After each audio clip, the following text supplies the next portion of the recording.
como jugador en el Herediano, porque esto significaba que era el primer título internacional que tenía en sus vitrinas. Entonces, fue algo como histórico para nuestro club y bueno, para mi persona fue como haber hecho un esfuerzo durante todo el torneo para lograr lo que queríamos, que era la Liga de Concacaf y el torneo nacional. Y entonces ese semestre para nosotros fue bastante bueno. Pues desde el inicio del torneo fue complicado, ¿no? Porque ustedes arrancaron con Santa Tecla, lo que fue una serie muy cerrada, ¿no? Empate a 2, ustedes avanzaron por el gol visitante, pero fue un inicio muy duro contra ese equipo de Santa Tecla, ¿no? Sí, en lo general ese torneo para nosotros fue bastante complicado, como usted lo dice, Santa Tecla, que está muy bien dirigido, Uh -huh. nos complicó en casa y allá en 20 minutos íbamos perdiendo 2-0. Ahí el profesor, que en ese entonces era don Jaime de la Pava, hizo unos cambios, lo cual entró el goleador de nuestro club y gracias a Dios pudo hacer el gol que gracias a Dios nos dio esa ventaja deportiva y bueno, así comenzó y así fue hasta el final del torneo, bastante sufrido para nosotros. Muy bien. Hizo muy bien el equipo en los cuartos contra Universitario de Panamá, pero nuevamente en las semifinales contra Árabe Unido, otra serie muy cerrada, muy apretada. Dígame, ¿cuáles eran las claves de esa serie contra el Árabe Unido en las semifinales? Las claves que nosotros tuvimos para esa llave fue que nosotros hemos estudiado muy bien el equipo árabe unido, sabíamos que era un equipo que su fortaleza eran los delanteros que tenían muy buena velocidad, lo cual defensivamente estaban también muy bien trabajados tácticamente. Entonces nosotros sabíamos que podíamos sacarle provecho a si le llenábamos la media cancha. Entonces así fue lo que hicimos. Sabíamos que teníamos mejor equipo, pero en la cancha sabemos que el fútbol y cualquier cosa puede pasar. Sabemos que los equipos panameños han crecido mucho futbolísticamente, lo han demostrado y bueno, lo importante fue que nosotros estudiamos muy bien a ese equipo y bueno, creo que lo más importante fue que se pasó con lo justo, pero fue un aliciente que nos ayudara siempre a la localidad. Nosotros de la localidad siempre fuimos fuertes y bueno, Uh -huh. creo que lo más importante era cerrar bien de visita. La final contra Motagua, ¿cómo afrontó el equipo antes de esa final? Nosotros la afrontamos como eso, como una oportunidad que teníamos de oro para lograr ese título internacional que le faltaba al Herediano. Sí, estudiamos muy bien al entrenador hemos estudiado las tácticas del entrenador de ellos como equipo, como Motagua, vimos bastantes videos, sabíamos que tenían un portero que era excelente, tenían buenos jugadores, se le han ido varios del semestre pasado, entonces ya lo habíamos estudiado demasiado bien. Sabíamos que nosotros sacando una buena serie en el Rosabal, teníamos ya mucho camino enrumbado para lo que queríamos y bueno, el 2-0 que pudimos consumar en el Rosabal fue bastante positivo para nosotros, pero no esperábamos un ambiente tan hostil el partido de vuelta que fue bastante difícil y, y allá la verdad se nos complicó mucho el partido y bueno, creo que una jugada, minuto 80 y resto, Uh -huh. con una buena combinación entre Jimmy Marín y Ortiz nos pudo dar el gol que fue agónico para nosotros y fue como ese aliciente para seguir de, defendiendo con todos los minutos que quedaban. Cuando nosotros íbamos 2-0 abajo, el equipo siempre mantuvo la calma, siempre sabíamos que nosotros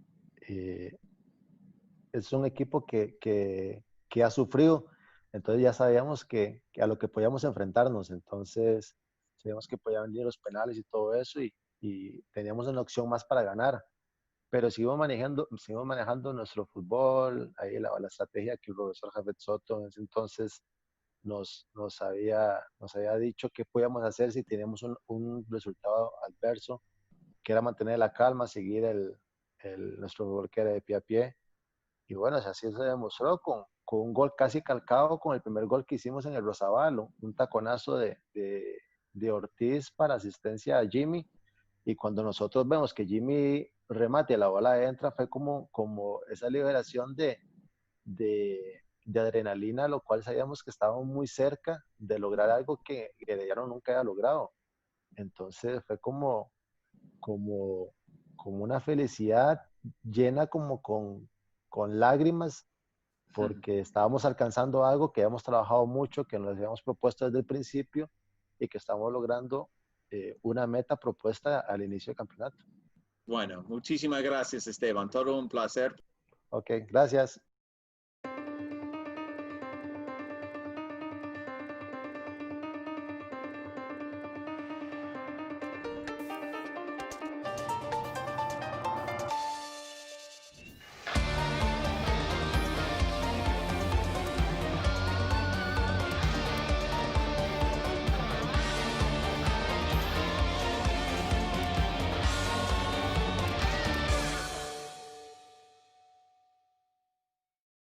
A sellout in the National Stadium in Tegucigalpa, Honduras, and that's the trophy they're playing for. Welcome to the second leg of the final of the 2018 Concacaf League Final, where tonight Herediano of Costa Rica tries to protect their 2-goal advantage in front of the greatest atmosphere in Concacaf League this year.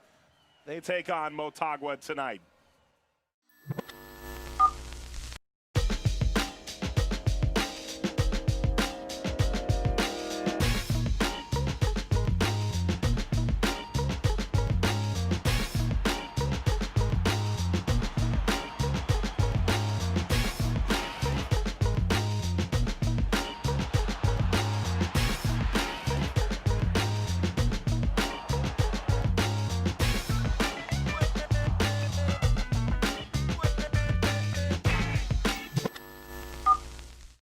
Hello, everybody, and welcome. Joined by Tyler Terrence, Mike Watts on hand for this one. What an incredible atmosphere we have in Tegucigalpa. It's just a remarkable thing that Concacaf League in its second year has such a tremendous following. And Tyler, what's on the menu tonight between two teams that are in very different places entering this second leg? Well, Mike, the first leg really was the appetizer for both teams, right? In Herediano, they ordered the fried calamari. It came back cold, so they're going to send it back to the kitchen. They were not great in the first 20 minutes, but let me tell you, when it came back out from the kitchen and they were able to get that opening goal from Jimmy Marine, then they really started to cook. And then how about Alan Cruz dipping into that delicious marinara sauce in the second half? An unbelievable goal. Now, we're heading into the entree in the second leg, and if you are Motagua, you can't go for the vegetarian option. You have to be carnivores in the second leg. You're looking for that beef. You're looking for some sort of porterhouse because you're down 2-0. You're at home. You have to go after it from the opening whistle if you're going to have any chance of claiming that trophy and bringing it back to Honduras for a second year. Yeah, that's the ultimate dessert, isn't it, Tyler? Let's start with Herediano. This is a team that is wounded.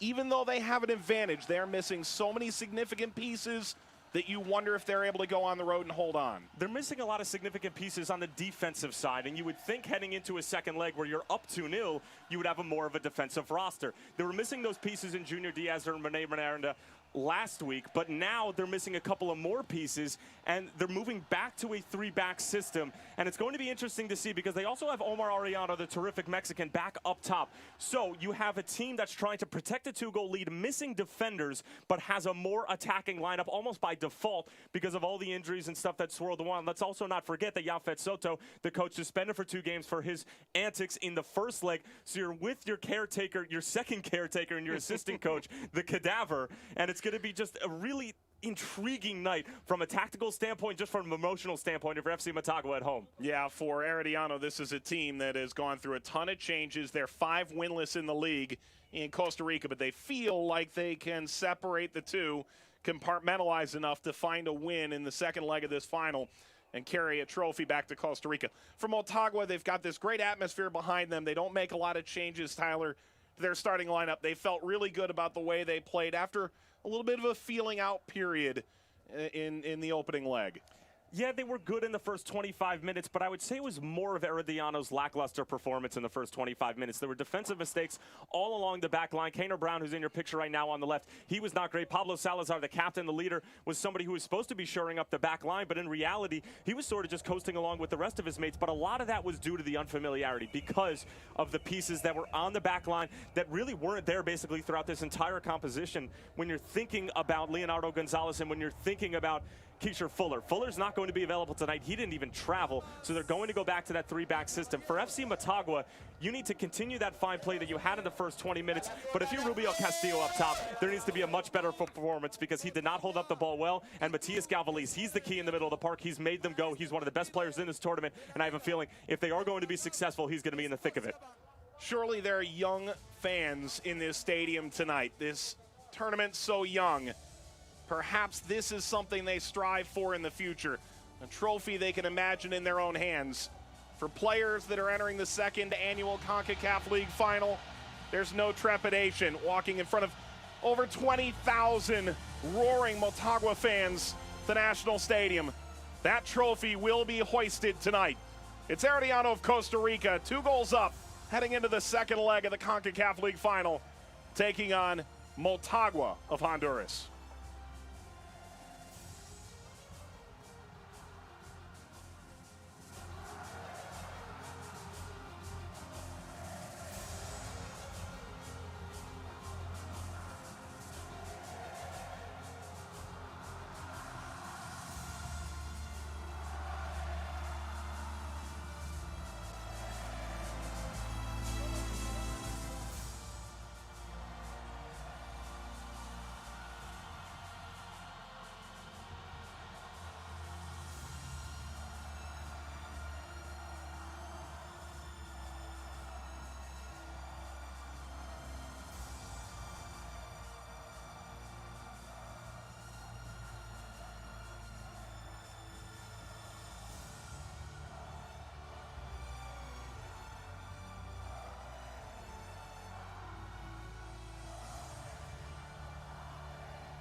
All those young fans making their way off the field. Herediano clapping it up. Surely Kaner Brown is excited as anybody.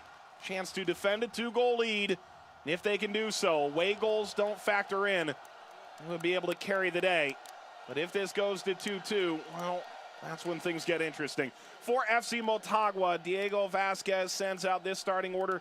Trugier is their goalkeeper. One change, Castellanos out, Marcelo Santos on. Well, you can't really look at the back line for Motagua because they shouldn't have a big part in this game, right? They're going to be on the offensive. You would imagine that they're going to have the majority of possession. So let's look at the striker, Rubio Castillo. He did not have a great first leg. He was not sure with the ball when it was up top. He failed to link up the pieces between the forward 3 and the middle of the field.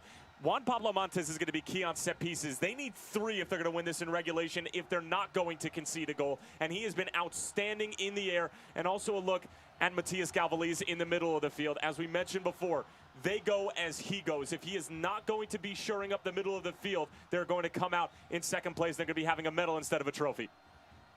Motagua's pictures taken now.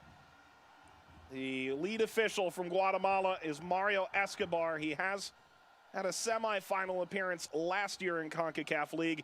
He did have the earlier round matchup, Universitario and Herediano, back in the round of 16 in August. This is first match in CONCACAF League since.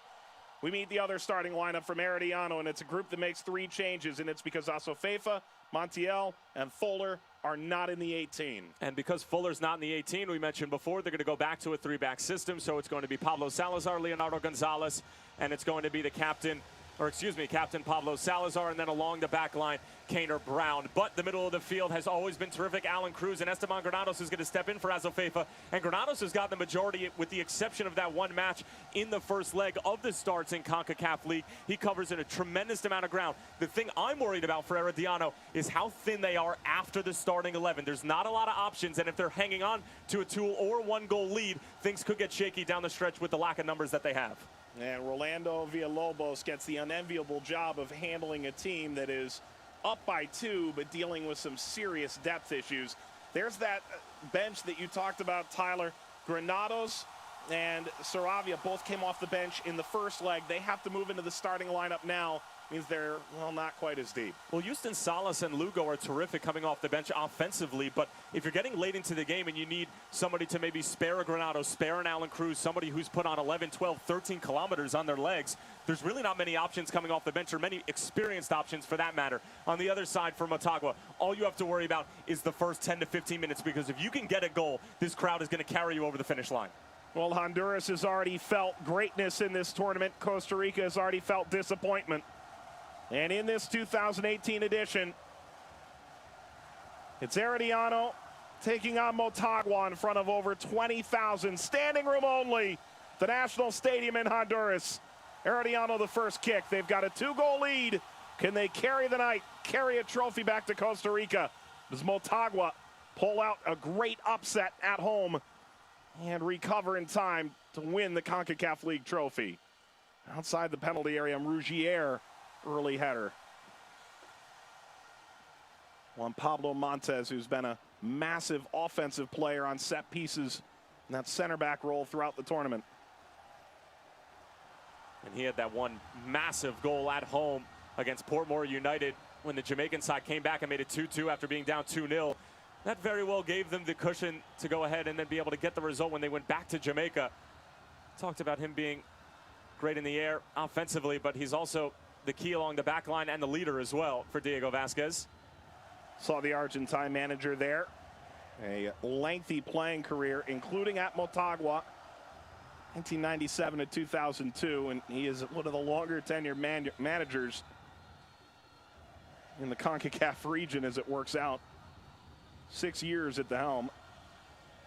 Not often you see that, and this ball blasted from distance with no deflection on the way. Rougier is going to get a goal kick out of this. It's Jimmy Marine, who had a pretty significant role early on in the opening leg in Costa Rica. Well, did he ever? He ended up finishing off that terrific back heel from Jose Ortiz. I mean, the composure. Everybody's going to look at the back heel because that was excellent, but there were still 2 FC Motagua players who were scrambling back to the line to try to make sure that Marine couldn't put it in the back of the net, but just a wave of composure at the biggest moment, and then also was integral in getting the goal that Alan Cruz ended up blasting into the top corner. But Jimmy Marine is an electric young player and does so many good things in the attacking third. Ball leaks away from Santos. This is his 5th start. He has appeared in every game in the tournament and moves back into the starting order due to injury. Herediano pushing ahead on the right-hand side. There's nobody on that side of the penalty area. A little shove there. And it's whistled. Soriano, who makes his 5th start of the tournament, hasn't scored a competitive goal in years. A lot of adrenaline in the opening 2 minutes or so. Ariano, you can see youngsters watching at home. If you're going to go shoulder to shoulder, make sure it's shoulder to shoulder. Any extension, you're going to get called for the foul.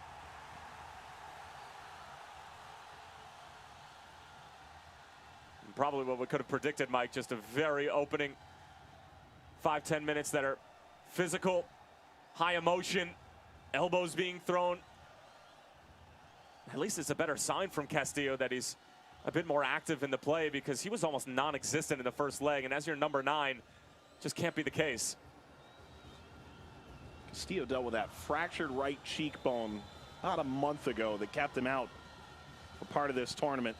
Moves into that starting striker role again, where he's been so good over the years.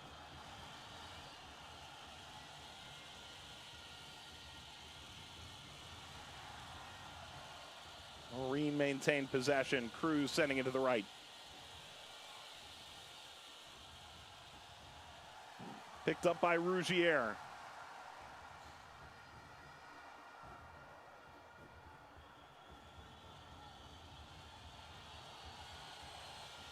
This is Saravia. Well, this was an unexpectedly large role for him. It's his first start of the tournament. This ball drops over the top. Collected by Lopez. Trying to play Castillo.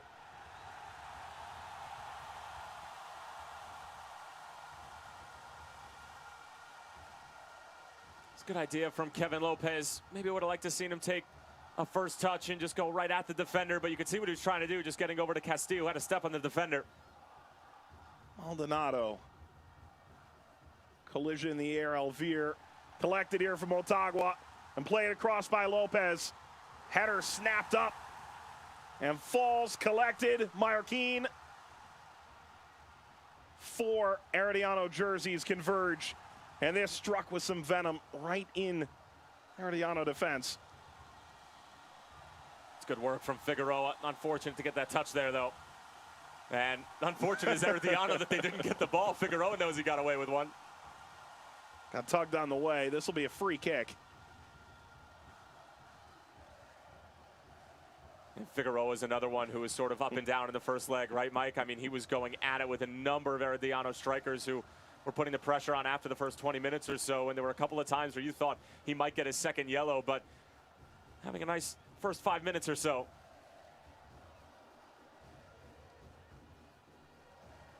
Played wide by Morera. Here's Kevin Lopez. And touched across by Mallorquin. Second ball deflects up and caught Lionel Morera. First touch of the game. The 6'2" goalkeeper hailing from Heredia in Costa Rica. Well, I'll tell you what, both teams haven't had full chances, but there's been a couple of areas where they could have been maybe a bit more composed, a bit more cool. But you understand it's a second leg of a final, International Cup on the line. It's going to be a lot of adrenaline pumping. We'll see them start to settle in the next 5-10 minutes, but there's been no shortage of energy and, you know, just an opportunity for creative play, but the creativity just hasn't been there because the adrenaline has been overshadowing it. Figueroa, Maldonado, up and down is a bit of an understatement for his opening leg in this two-legged affair. Lopez, header steered out, Mallorquin. Good challenge from Ruiz. Oh, partisan crowd, no doubt about it. As Matias Galvaliz involved in this later challenge. That's the second time a Motagua player has gone up, led with the elbow. Clear as day for the referee.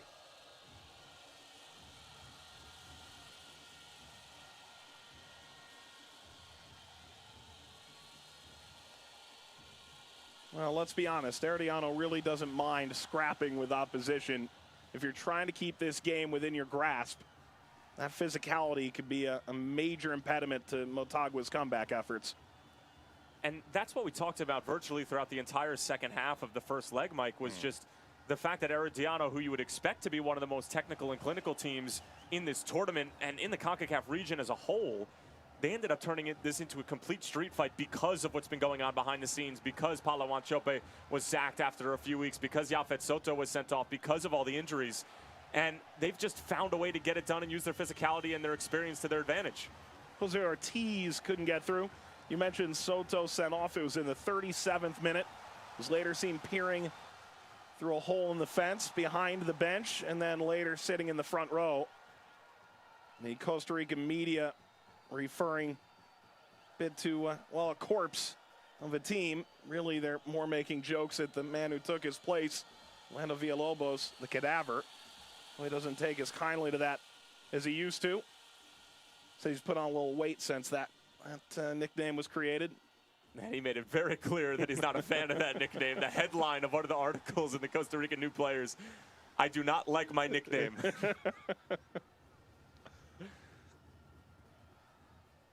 I've definitely had some nicknames in my day that I wasn't a huge fan of, but the cadaver? That's not, yeah, I would never be okay with that.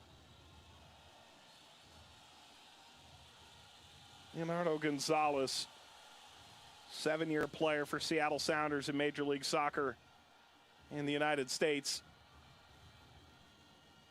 Ariano, nice move around, and the final effort poked in, and Rougier makes an easy stop. There he is.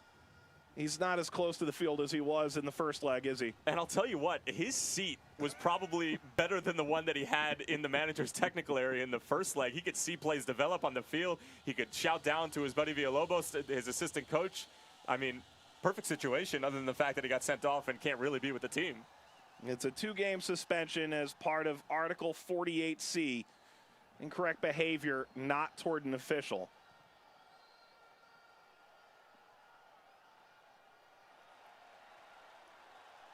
Kevin Lopez. This back set by Morera, controlled by Lionel Morera. And the time wasting has officially begun. It began probably at the opening whistle, but It's interesting that Kevin Lopez actually leads Concacaf League in passes. And that's interesting from a wingback who's been so dynamic going forward. That usually resides with a holding center midfielder. You would think maybe somebody like Granados or Mallorquin in the middle of the field for either Motagua or Herediano respectively. But for Kevin Lopez to lead this tournament in that category, it just speaks to his, not only his playmaking ability, but obviously his ability to score goals going forward, because he's had some big ones for Motagua in this tournament and domestically. Yeah, 2 goals, 3 assists so far in this CONCACAF League campaign.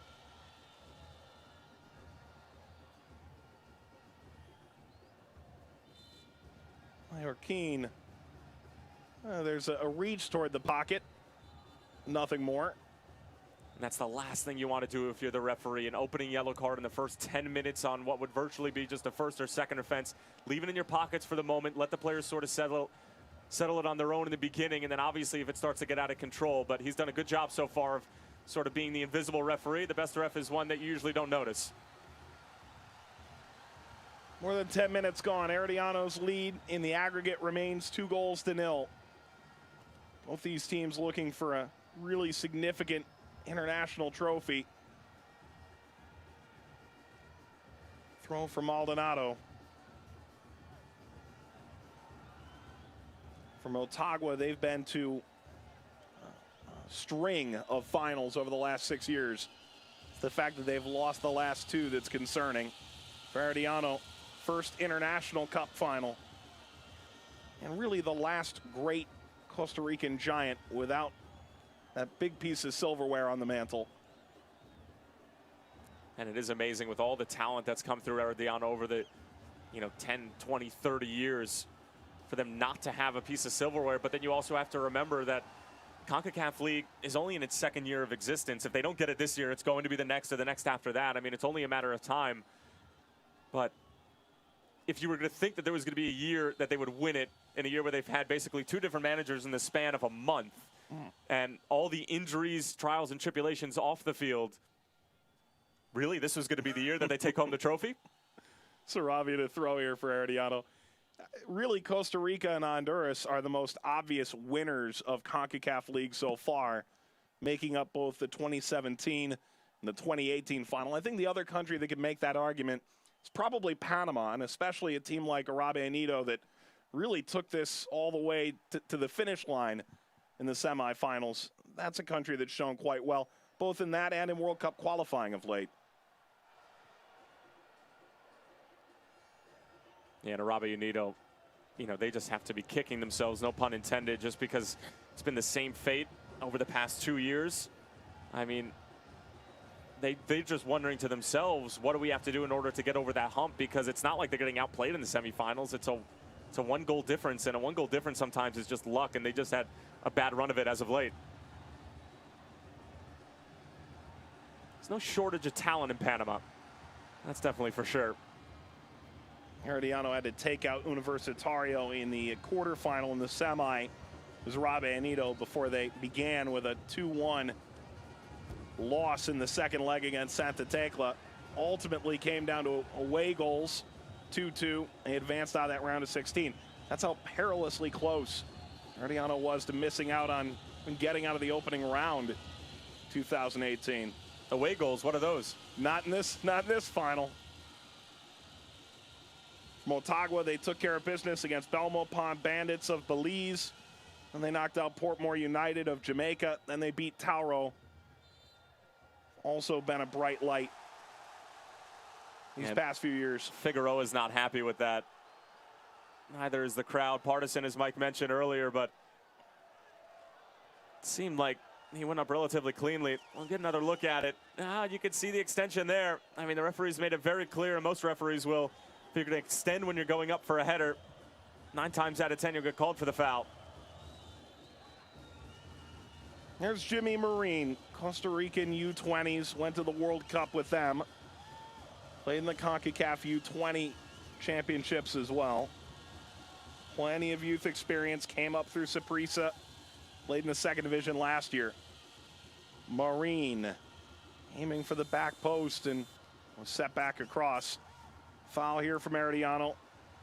Set piece, free kick for Motagua.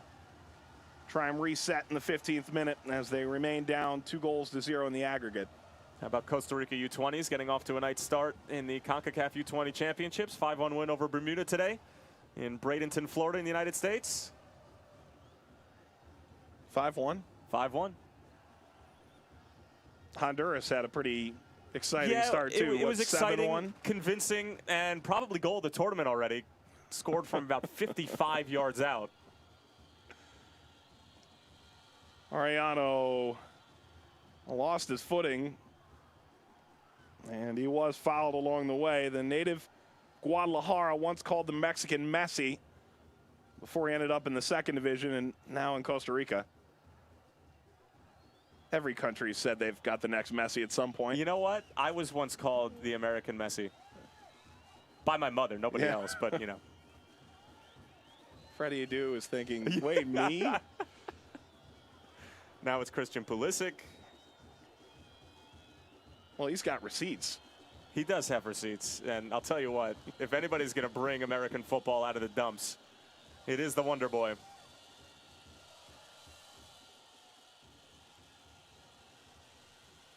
Jimmy Marine swinging this in. That's as far as Meyer Keane. Elvire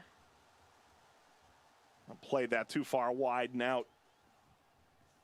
Elvire was another one who really did not put a good showing on for his manager, Diego Vasquez, or the fans for that matter. But, you know, in these early 15 minutes, Mike, I mean, you have to credit Herediano. They've managed the game. They've taken the air out of the ball.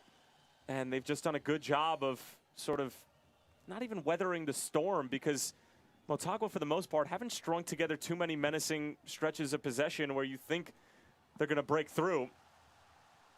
Figueroa took it away. And now Kevin Lopez. Lopez lobbing this too far. The idea was Castillo. The idea was Castillo, but the pass really should have been to Galvaliz, and he's barking at Lopez right now.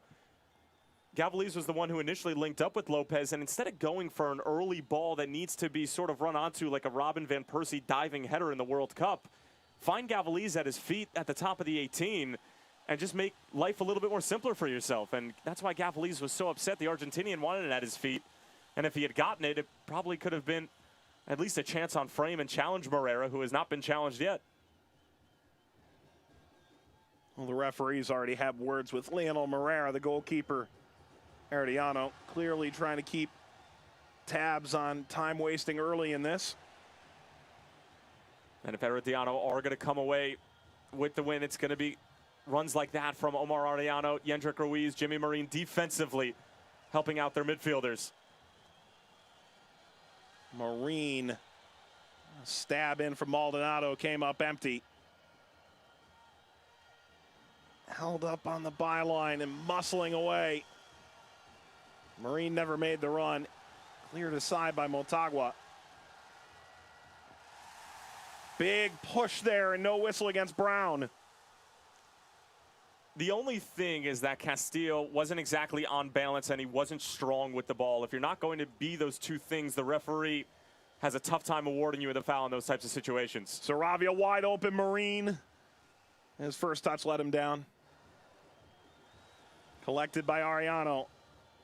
Back by Ortiz. Ruiz won't get a look.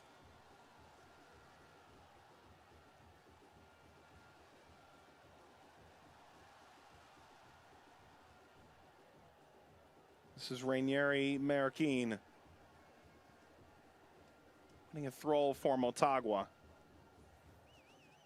Well, they're the ones that came in with all the expectations. They're first in the league in Honduras locally right now. They come off of a significant 1-0 win against Marathon. Certainly had them confident they could make a comeback against Herediano just 4 days later. Marathon thought that game on Sunday was going to get moved. They had no interest in that. Wanted to take on their big rival. Well, they were maybe a bit beat up in between these two legs of the Concacaf League Final. Turned out not to make a difference. At the feet of Santos. who lofts it to the back post, open header, knocked back across. Moreira punched away.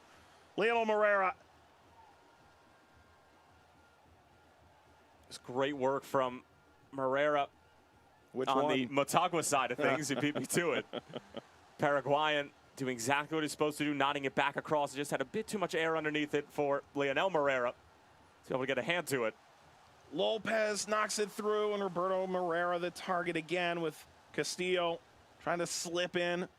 20th minute, and maybe the best minute stretch here offensively for Motagua yet. The wheels are starting to spin. The final ball is lacking. The pitch is a little bit suspect right now because you're seeing the ball at certain times sort of check up. Players a couple of times have been unsure of themselves with their footing, but I mean, Motagua, they have to start to get going at some point. I mean, it is only a 2-goal lead for Herediano on aggregate, and that can flip-flop in a matter of 5 minutes, but the last thing you want is for Herediano to get more and more confidence as these 90 minutes go on, because the more confident that they get, the deeper they can start to sit in, and sort of the less time that's remaining, they just know that they just need to see it out. There's going to be more time wasting.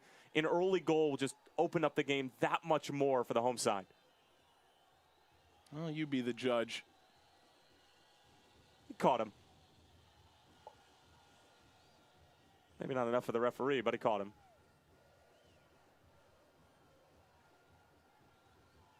Another throw for Herediano, and Adel Saravia, the 26-year-old native of Guapolis, who makes his first start, if you can believe it, in this tournament, the second leg of the final. What a giant moment for the 26-year-old. Early ball collected. We see this every time from Rougier. As soon as he collects the ball, he's looking to ping at the other end. And a rare moment where Galvaliz was on the ball, heavy touch, and went tumbling by Ariano. He's been stripped twice now by Ariano, who is by no stretch of the imagination a defensive player, but obviously knowing the situation and knowing that they have a lack of defenders at their disposal and going with the 3-back system, he has to play defensively if they're going to have a chance at holding on to this 2-goal lead, and he's done an excellent job. Played into space, Moreira, deflection. It's a corner. Apparently his arm wasn't in a position was worthy of a handball. Tanner Brown is one of 2 players gesturing his arm down to his side. It looked like he tucked it in at the last moment. We'll definitely get another look at it in a second, but I mean, would not want to be in the referee's shoes, because even though if he does tuck it in, if he doesn't get there in time, I mean, still a corner for Motagua, but difficult call nonetheless. Castillo, 9 in blue in the middle of your screen.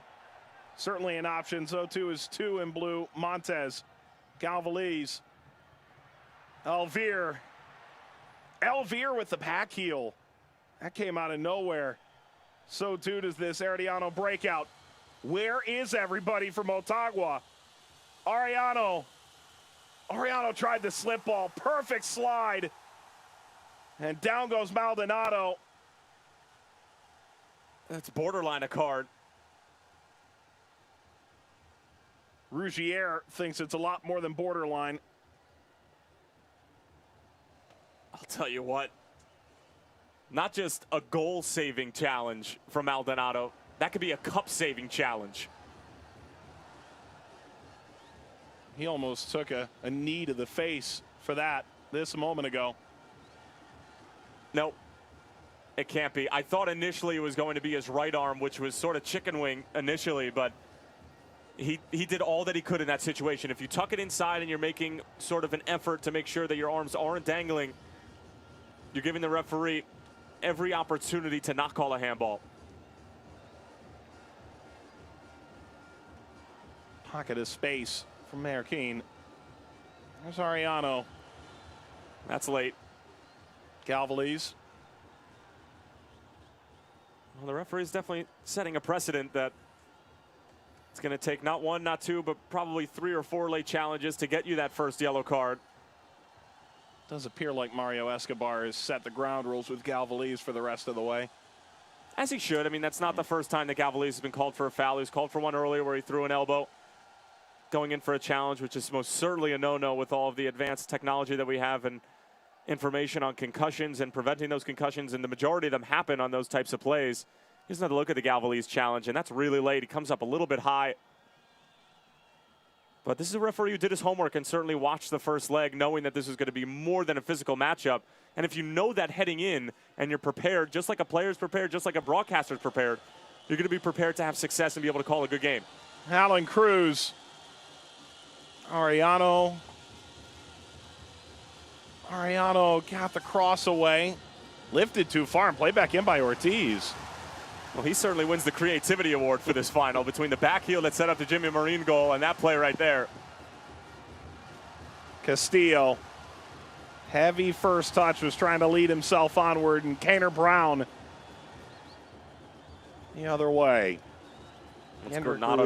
Granados again is the one putting in the legwork and covering the ground for Herediano, and he does so many different things than Randall Azofeifa. They're two completely different players and two completely different ages, but in this setting, it's probably best that Azofeifa wasn't able to travel. He took a knock in the first leg. Not saying that it's good that anybody's hurt, but even if he was healthy, I had a feeling that Yafet Soto Villalobos, you know, this sort of tandem coaching duel, would have chosen to go with Granados anyway. Both players in their age 33 season. Part of what made the decision between the two so interesting. Azofeifa having over 30 caps for Costa Rica, played in Europe. Granados, a guy who's played for the national team as well, but a ton of experience. Concacaf Champions League, primarily with Saprissa. Ariano. Well done by Maldonado. He's had a much better second leg than the first. Much better is a drastic understatement. He's probably man of the match for Motagua right now, at least defensively. Lopez, Galvaliz trying to create some space. Galvaliz touched that backward. Ariano just got drilled by Mallorquin. Foul's going to go against Herediano. Well, it looked like both players slipped a bit on this field to go along with what looked pretty nasty at first. He caught 3 different head blows there. An elbow, and then the whiplash coming down, and then Lopez on his way down caught him again.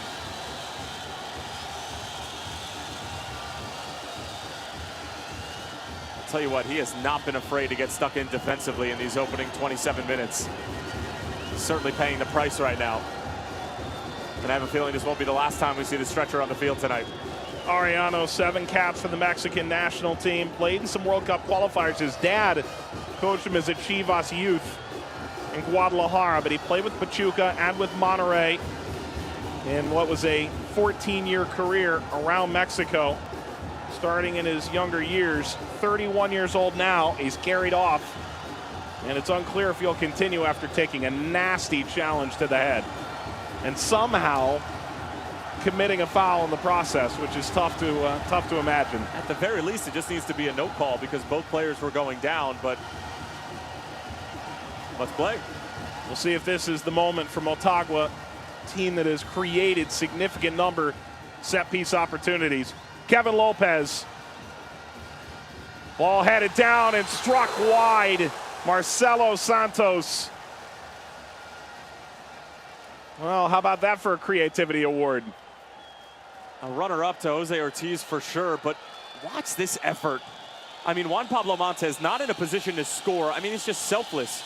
He keeps it in play. He finds Santos. I'd love to see Santos maybe take a touch, and that's asking a lot for a defensive player inside the opposition's penalty area, but he had the time and space to do it. He didn't need to go for that type of scissor kick attempt, but I mean, Motagua are doing everything they can in order to put themselves in positions to score. It's the final ball, it's the final idea that continues to elude them. Headed down Castillo. Pablo Salazar impeded him.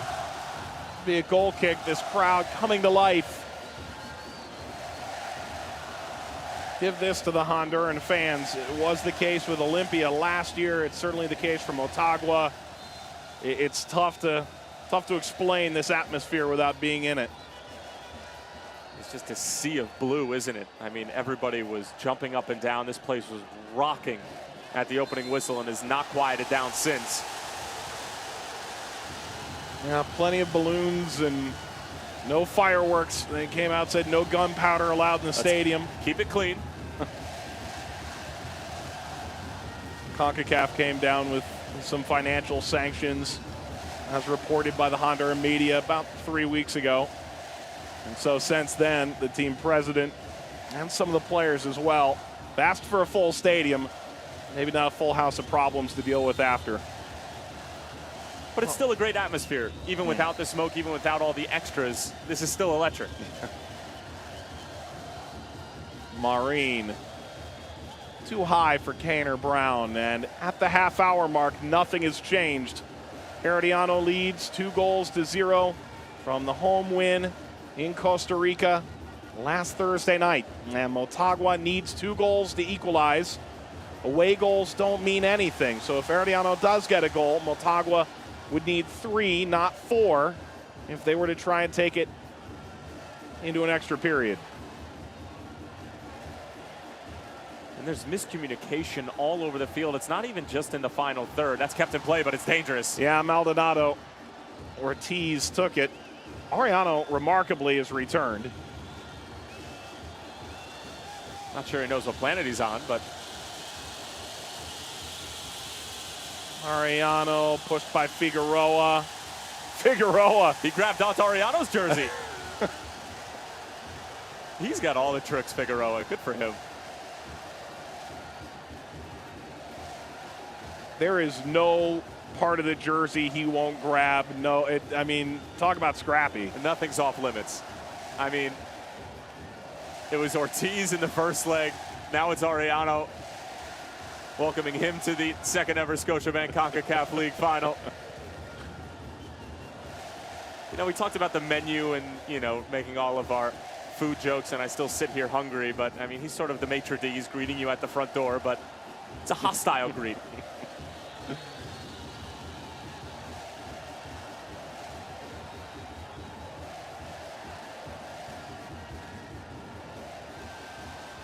Omar Elvire has played in Champions League for Motagua. This is turned over on Pablo Montes. Figueroa dropping back, Maldonado as well. This 3-back is able to reconnect. And then the foul from behind, Marquin. He's upset, but it's the right call. He barrels into him from behind.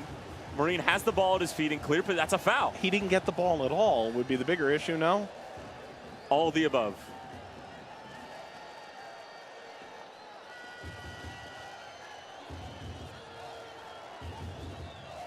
There hasn't been a great rhythm to this game because of the physicality, and that's exactly what Herediano wants. If you're Motagua and you keep getting roped into this, you're going to be outside looking in when it comes trophy presentation time. To figure out a way to get back to what you know and what's made you successful and gotten you to this point. They're not like Herediano in terms of utilizing the wings, at least when Herediano's at full strength. They like to go down the middle. You know, their outside backs are going to get forward. Yendrick Ruiz off the top of the wall. A third blow wouldn't be decisive, but it would certainly make the mountain that much taller for Motagua when it looks right now like 2 goals is Mount Everest.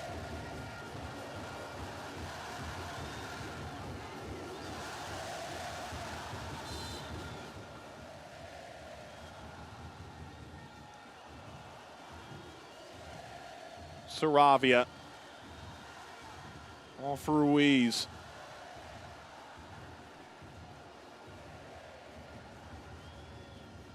Laced into space and out at the halfway line.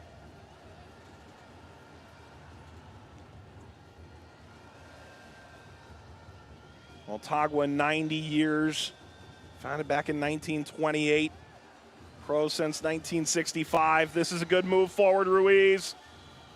He's trying to play Ortiz. As far as Granados.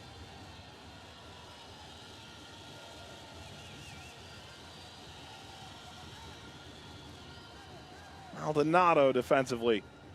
Well, Motagua's played the three-back quite well. They don't look like this is a significant shape change for them.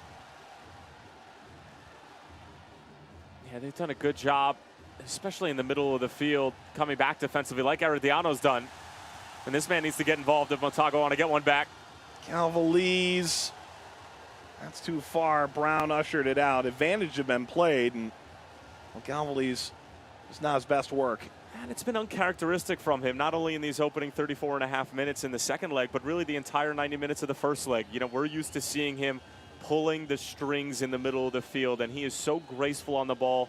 He really is a little magician in the middle of the park. But, Mike, like we've seen so many times before, when it becomes a street fight all over the field, particularly in the middle third, the players who are technical and get by not with their physicality, but rather their creativity and their technical ability, they sort of disappear from the game, and it turns into a slugfest. And Galvaliz has been an unfortunate beneficiary of that.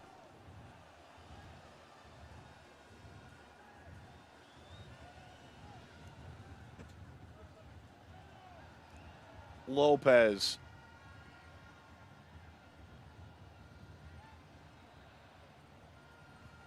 Off of Granados. Figueroa lofted into the Herediano half. Ortiz is coming and headed back simply by Juan Pablo Montes.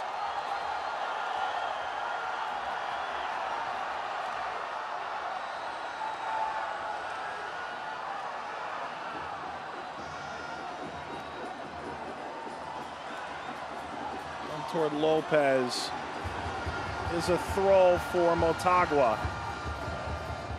Hasn't been a whistle blown in the past couple of minutes. Motagua a bit more comfortable on the ball. This is what you want to do if you are the home side. Dictate the tempo, control the rhythm.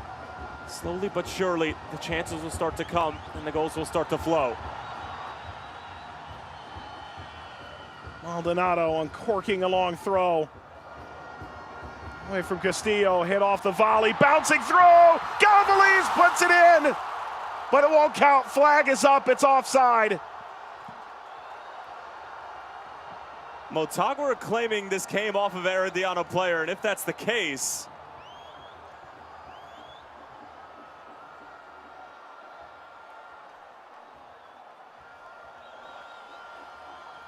oh, he heads it down, doesn't he?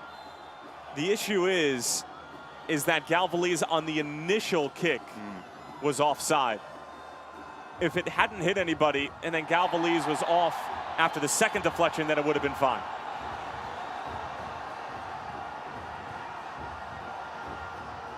Well, Motagua's tasted it. Talk about returning into the kitchen. They don't need samplers right now. They need full course meals. They're being denied service by this Herediano team, who just, in a year when you think that nothing would be able to go right, they're struggling domestically in Costa Rica. Coaching changes, injuries, everything going wrong, except for this competition. Ball lofted in, Montes. On at the goal line by Moreira, and we do see the captain, this big hulking center back, make himself known. Kicked out by Moreira, and an injured player behind for Herediano.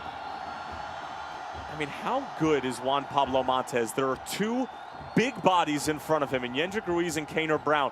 They know where the ball is going, but it's one of those instances where it's, okay, you know what we're going to do, try and stop it. And this is a little bit much, because Brown was originally stretching out Yendrick Ruiz like he was cramping. I'm sorry, but Yendrick Ruiz is fitter than that. He's not cramping in the 39th minute.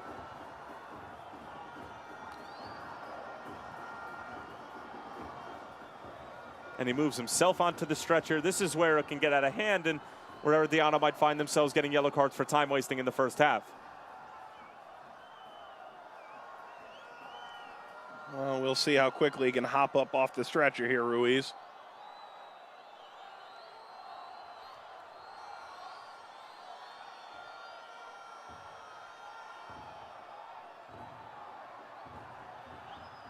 Here he goes. There he goes. He's up and at him.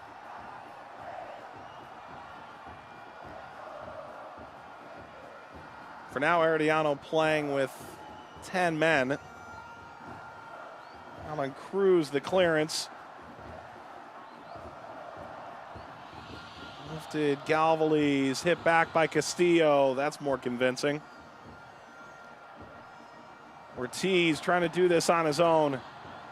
Barreled into by Maldonado, and he's won a foul. Figueroa is one of the more unorthodox backs that you will see, not in this tournament, maybe in the world at this level. There are plays sometimes, like you just saw, he doesn't even see the ball. He's grabbing onto the opposition's player's jersey, and then he'll get awarded for the free kick. It's unbelievable.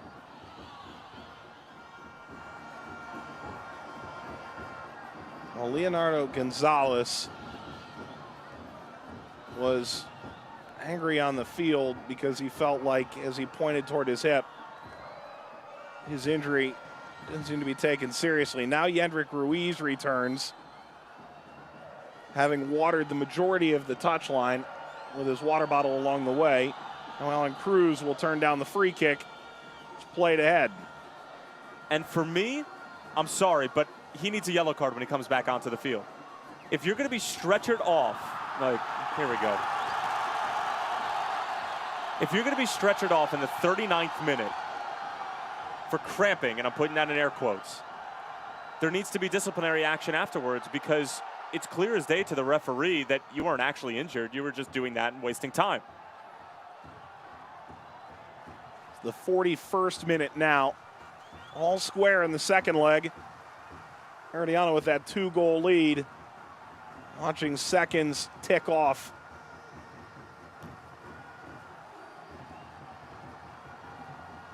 Costa Rica looking for a little bit of revenge as a nation in this tournament. Nados. And a foul by Yendrick Ruiz. And this is a great area for Galvales to bend something in. Juan Pablo Montes, probably the biggest aerial threat in Concacaf League, this competition, excuse me. And you're going to put Kaner Brown. Quick restart. That was tapped in, but they'll bring this back. So they've seen the ball go in the back of the net twice. And yet, nothing has changed. No, we're in the same boat we were. It's those samplers. They're such a tease.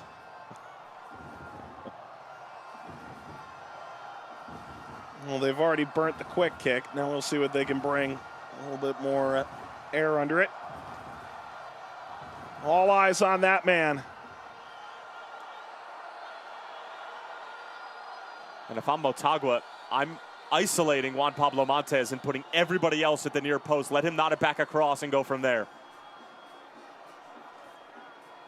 Well, Herediano coaching staff is up and at him. What's left of it? Jafet Soto sent off 37th minute of the opening leg. So it's Rolando Villalobos, the longtime Costa Rican international, former Costa Rican national team coach, who leads the way. Galvales, header down, and right into the midst of Morera. It's been too easy for Motagua on these set pieces. Ortiz chesting backward.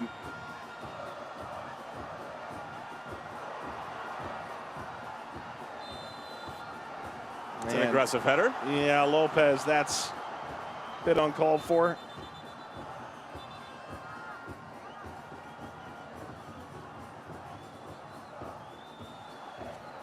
I mean, he's not going to be going anywhere even if he brings that ball down on the first time. Let him take it down. Let your teammates get back behind the ball defensively and take it from there. Now you're giving up a set piece. You've been dominating the set piece battle both offensively and defensively, but there's just no reason to put your team in that situation 2 minutes before halftime.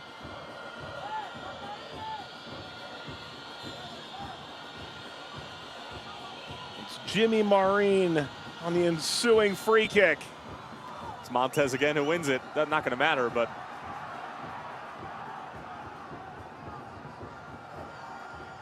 into the 45th minute.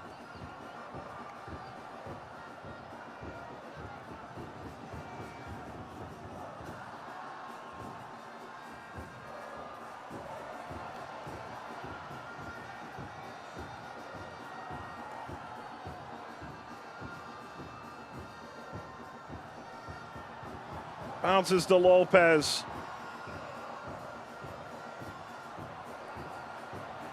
Serving out Marcelo Santos. Bounces by Kaner Brown. and you can see Moreira's not happy because there was no communication between the two that Brown was supposed to let that go. Watch this, Brown thought about it. It's amazing. 2 minutes of first half stoppage.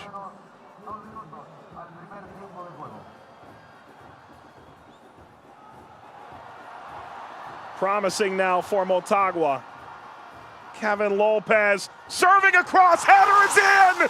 Castillo! Motagua's got one before the half. They're right back in this final.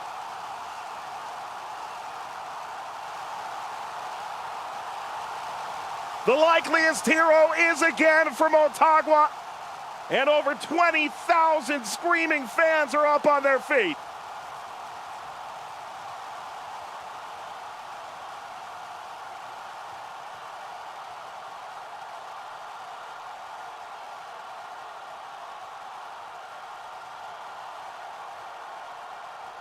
Well, we talked about if Motagua were going to make a comeback, Castillo needed to be better, and watch this. Completely loses the defender at the back post, and it's a terrific header. It looks easy, but be able to be running towards the front post, not it back in the opposite direction. They're celebrating like they're won it. Still a goal left, but credit to Castillo and even more credit to Kevin Lopez, who made an excellent run. Terrific delivery. 4th assist of the tournament for Kevin Lopez. And he's making a case for player of the tournament, and FC Motagua are to go on and win this. But now if you're the Honduran side, getting a goal right before the break, you turn this into a 1-goal affair and a 45-minute affair when we head into the second half. As if the National Stadium needed any more reason to party.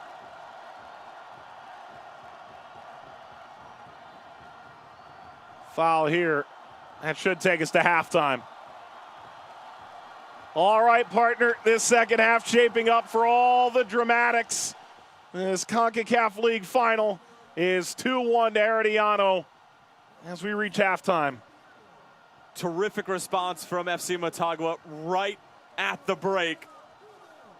Great to see Castillo getting going. He had to have a game tonight if Motagua were going to make a run at it. Certainly made his case. But Herediano, you're up 2-1. There's 45 minutes left. If you can hang on to a 1-goal lead as you've done so many times throughout this tournament, you're going to be crowned champions in an International Cup for the first time in club history. Buckle up. Well, Castillo's excited. He scored his 100th goal back in August in the league. And now Herediano, in front of this massive crowd, are on their heels. It's 2-1 in the aggregate to Herediano. Motagua ahead 1-0 at the half of leg number 2.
Welcome back to the National Stadium in Honduras. It's a 1-0 Motagua lead over Herediano. It's 2-1 in the aggregate. We talked a lot, Tyler, about a 45-foul game in the semifinal. Right now we're on pace to outdo that. We are on pace to do that. And really, we knew that that was going to be a case coming into this game, right? And it was only going to be a matter of whether or not Motagua could figure out a way to find little pockets throughout the game, throughout the street fight, to turn it into an opera of sorts. My question is for Herediano, where was the defending? Because first half extremely physical and Motagua getting the goal that they needed.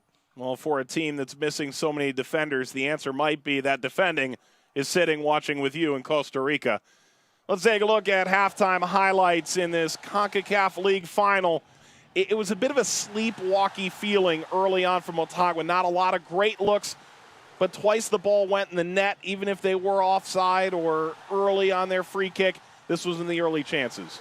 It was bizarre. It was sleepwalk-ish, but it was because of all the adrenaline that was pumping through your veins. And adrenaline and sleepwalking don't really go together, but that's sort of what this first half felt like because there was a lot of fouls, there was a lot of energy. Herediano gets through here, and he's normally a lot more clinical. That shot would have taken something really special, but then we head back towards the other side. Juan Pablo Montes was getting forward. That was Morera there, actually, the Paraguayan, who was trying to help this along and find Castillo. Just a little bit too much air underneath it, and Morera, Lionel Morera, that is, the Costa Rican, able to get a good fist to it. And then Herediano would have their fair share of half chances again. This more of a quarter chance. Jose Ortiz, Mr. Creativity.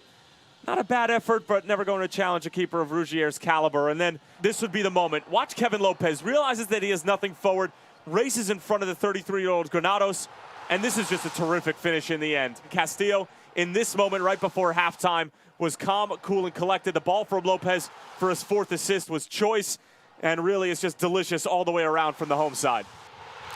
And the head coach loves it. They were hoping they get one in this first half at least, cut the deficit in half. They've done just that, and with 45 minutes in the books, this second leg, Motagua 1, Herediano 0.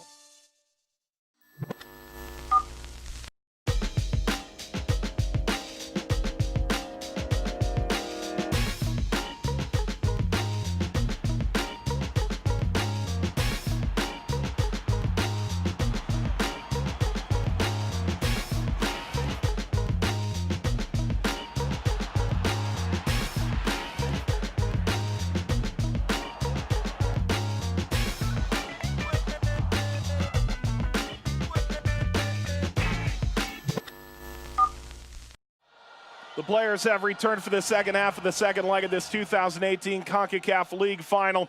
As Motagua has pulled one back, it's now 2-1, and Herediano trying to scrape by at the National Stadium in Honduras. Back with Tyler Terrence, Mike Watts for this one.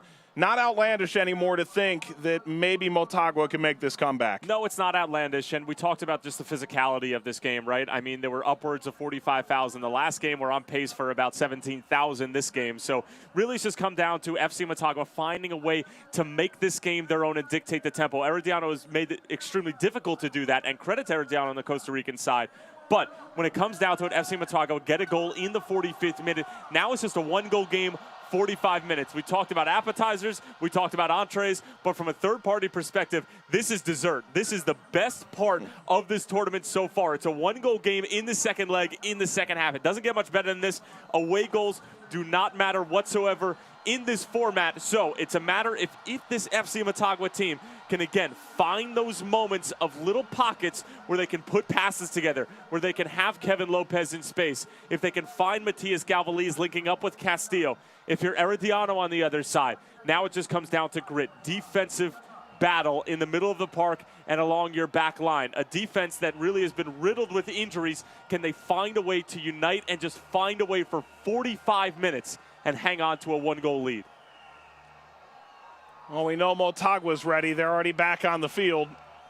Herediano taking their time. Bit sluggish out of the locker room.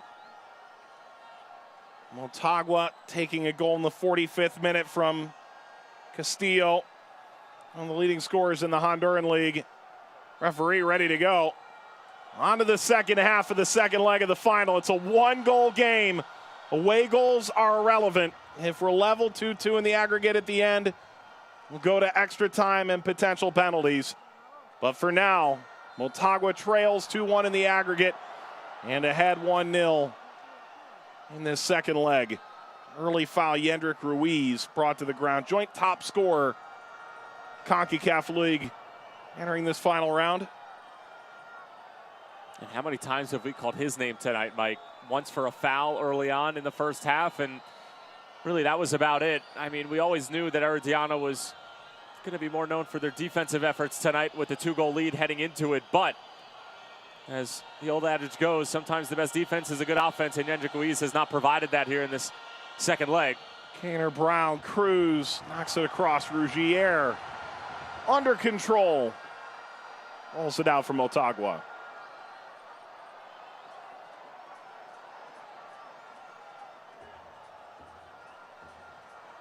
Well, CONCACAF creating this tournament to provide a wider runway for teams around the region, get international football experience at the highest level.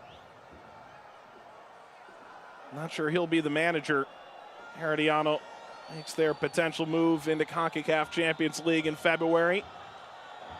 One of these two teams would almost assuredly see an American or a Mexican, Canadian team in their stadium in February if they're able to come away with this trophy. There's financial prizes and personal and team accolades and glory on the line, but chance to get into CONCACAF Champions League and maybe a Club World Cup is probably the biggest, most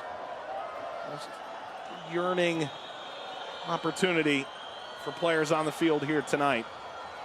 Well, it's the pot of CONCACAF gold at the end of the rainbow, isn't it? And while you might find an MLS team or a Canadian team coming into your house, you might also find yourself in front of 70,000 fans in Atlanta at Mercedes. So if you so choose to go to CONCACAF Champions League, more difficult tasks lie ahead. I think the idea of playing at the Azteca is a lot better than the outcome, more often than not. Of course, but you know, once you win this game and you win the trophy, okay, great. But what lies ahead next is a completely different monster. And I'm not referring to Saprissa.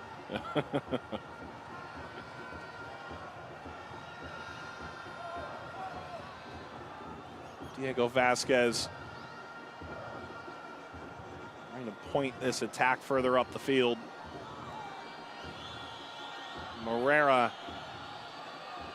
picks up. For Motagua, the conversation has been to not mix the league with the cup tournament. They have been dreadful in Costa Rica, but they've still been able to have just good enough form to make it into this Concacaf League Final. But it's not even good enough form. I mean, if you talk to professional coaches, league play and cup play are just two completely different entities. Morera found a way to get that cross away. Deflection. Motagua has proven time and time again how strong they are on service from the wings and set pieces in particular. They have Castillo, Juan Pablo Montes specifically going to be targets. And again, Herediano knows this. It's on the scouting report. Everybody in CONCACAF knows that Juan Pablo Montes is going to be the target. Now it's the captain, Pablo Salazar, the two skippers who are going to be matched up against each other. Salazar didn't like the way that Kaner Brown was covering him in the first half, so he's going to take matters into his own hands. Let's see if he can deal with the 6'4" beast. Ball snapped across and cleared.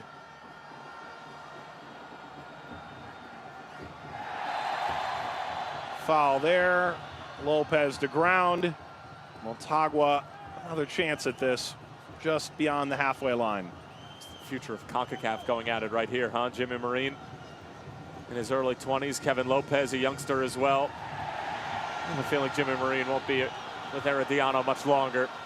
He's so talented and such a bright future ahead of him. Brown lets it through. Clears it away. This crowd roars with approval. They can sense maybe Herediano's a little bit caught out of form. Elvire crossing. Ball comes loose. Net is open. Late whistle. Won by Morera. Referee pulling out the card for the first time. It's the Marroquin.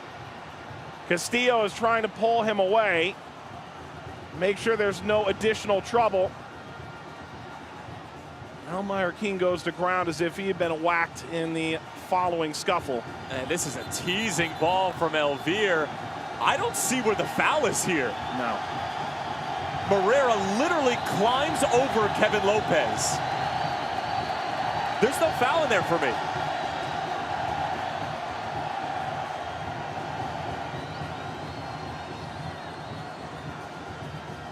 Meanwhile, Moreira is really struggling to the point that they've brought out the stretcher.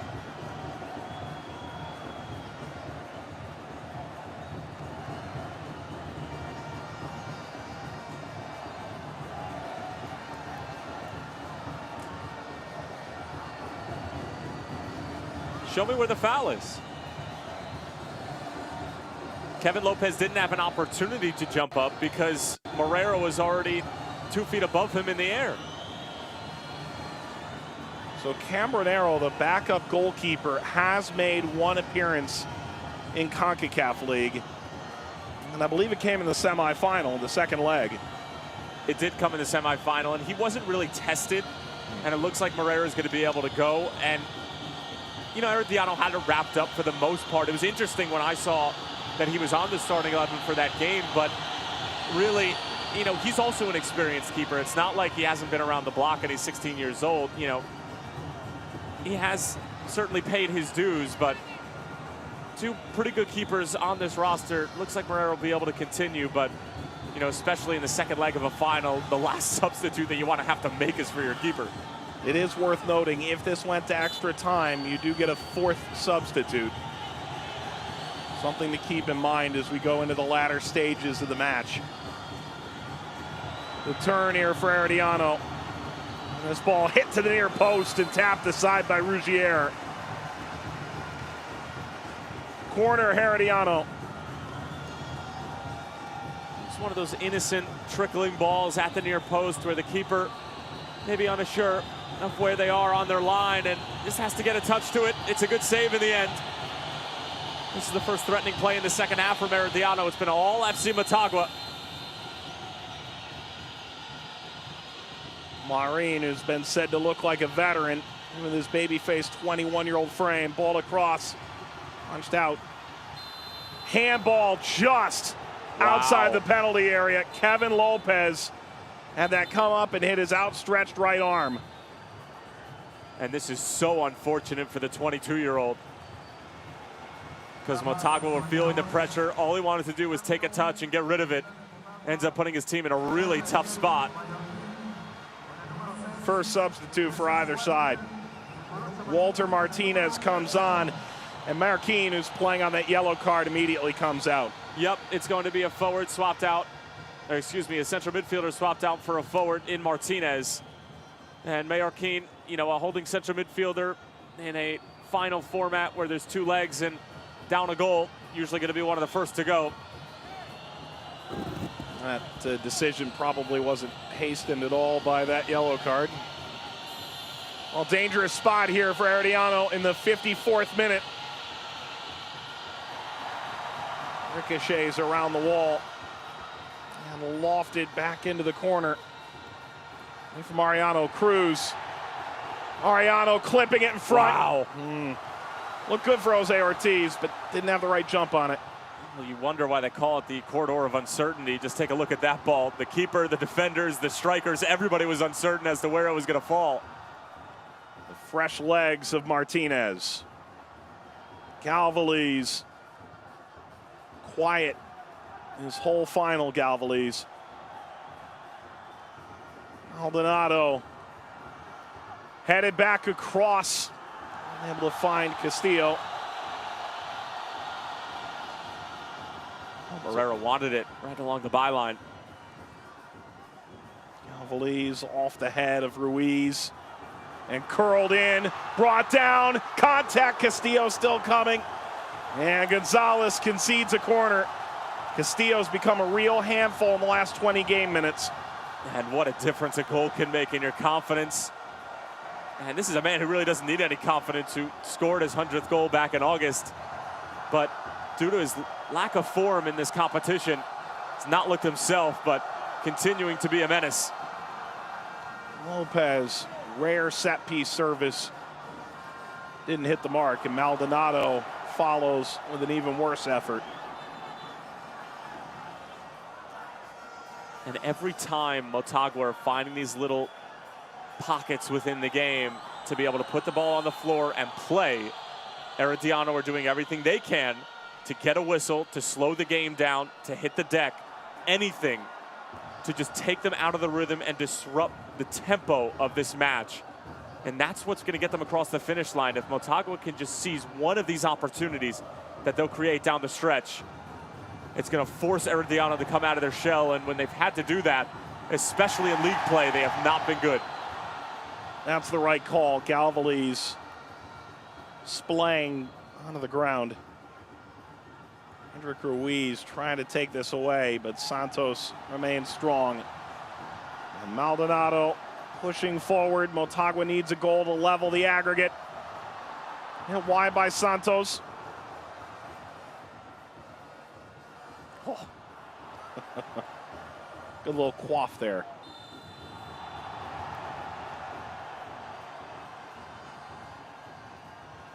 FC Motagua had so many numbers forward. You had Santos, who's along the back line getting forward.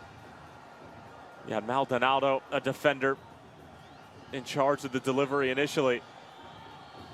Last thing they wanted to do was give the ball away. And it's probably a good thing that the whistle blew and they were able to get back behind the ball, because they would have been exposed. And we saw Herediano, their opening goal in the first leg back in Costa Rica, Mike, was on a counter, and they looked so sharp. We have not seen the same transition play in this Herediano side in the second leg.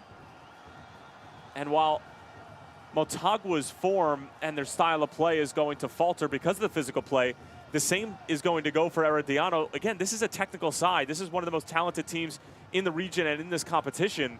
If they're going to turn it into a street fight and not get a rhythm of their own, then it's going to affect them offensively. And if they do need a goal, they're going to have a really tough time finding it. Headed away by Salazar. Galvali's continues. Castillo is through!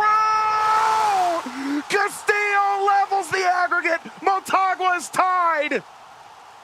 He's put the whole game on his shoulders.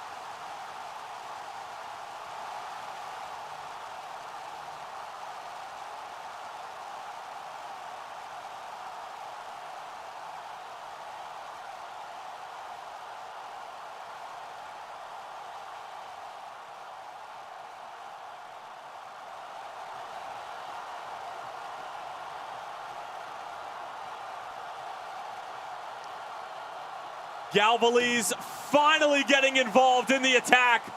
It's a really encouraging first touch, and watch this ball. Waited perfectly for Castillo. He's in 1v1 with the keeper. No shot from Herrera. The finish is clinical. Check this out. One touch, sets himself up perfectly, puts his foot through the ball.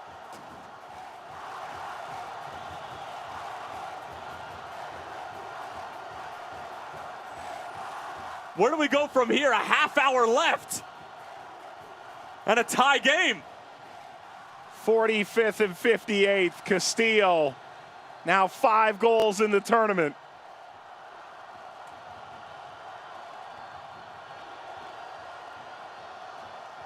He's now the Golden Boot leader.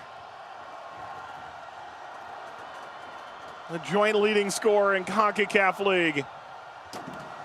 And putting his team on the verge of potential extra time. It's anybody's match now. Maureen. Well, if you're Herediano, you came in with this 2-goal advantage. And with away goals not being a factor, you did wonder, would it be enough against a Motagua side that has been in form and a team that through 7 games in this tournament has 4 shutouts. They've been especially strong at home. Right now, they're on the verge of losing this advantage and perhaps falling out of the competition. And your philosophy has to change now. I mean, you can see the frustration mounting. Alan Cruz, this is literally the first time that we have called Alan Cruz's name throughout this game. The middle of the field has to be shored up for Herediano. This is no doubt a foul, as the Paraguayan taking the brunt of that. And your entire game plan has to change. You went in with it with a 2-goal cushion. Now you have 30 minutes left, potentially extra time. You can't be holding on, hoping for penalties on the road. You have to go and try to get a goal, and now you're going to get away from everything that's made you successful in the semifinals and the first leg of the final. Martinez, watch him work. Following effort, launched out of play. And for Motagua, if there was any question, you beat Marathon on Sunday. That 2-goal loss on the road to Herediano took a little bit of wind out of the sails of a team that has been powering through the tournament and through their league. Now that we're tied 2-2 in the aggregate, you feel like the world's your oyster again. I mean, listen to the crowd. How could it not be? You have 29 minutes at home to get your hands on an international cup. All the momentum has swung towards your end. You've frustrated this Costa Rican side to no end. To no end. You're the in-form team. You've had success both internationally and at the domestic level. You've been able to weather just this physical, brute-style play that Herediano's come in with, and that they've had to come with because of the amount of coaching changes, the injuries, everything that's been going on. There's no reason why you can't go ahead and win this in regular time.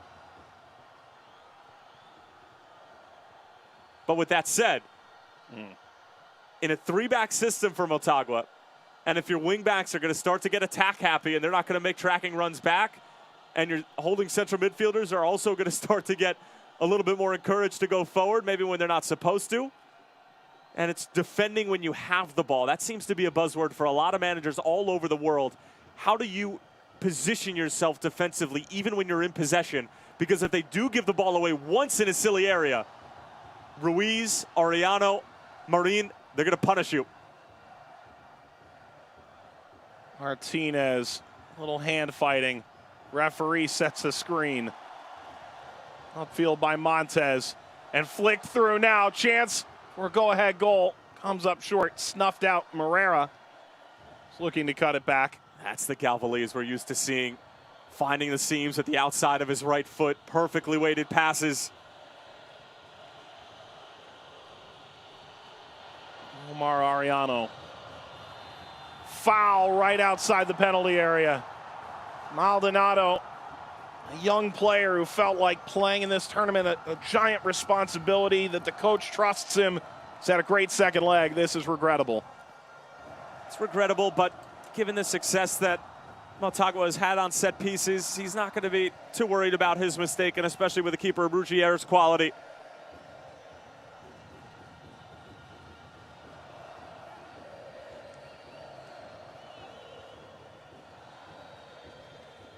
Have to stay sharp on set pieces, though. You've been successful, Motagua, yes, but still so much time left, and one moment where you're going to switch off. If Herediano get the next goal, I'm not sure Motagua have enough left in the tank to equalize yet again. It's been a roller coaster. And Toronto FC can attest that in a final, sometimes you need to make sure as a goalkeeper you don't get caught here.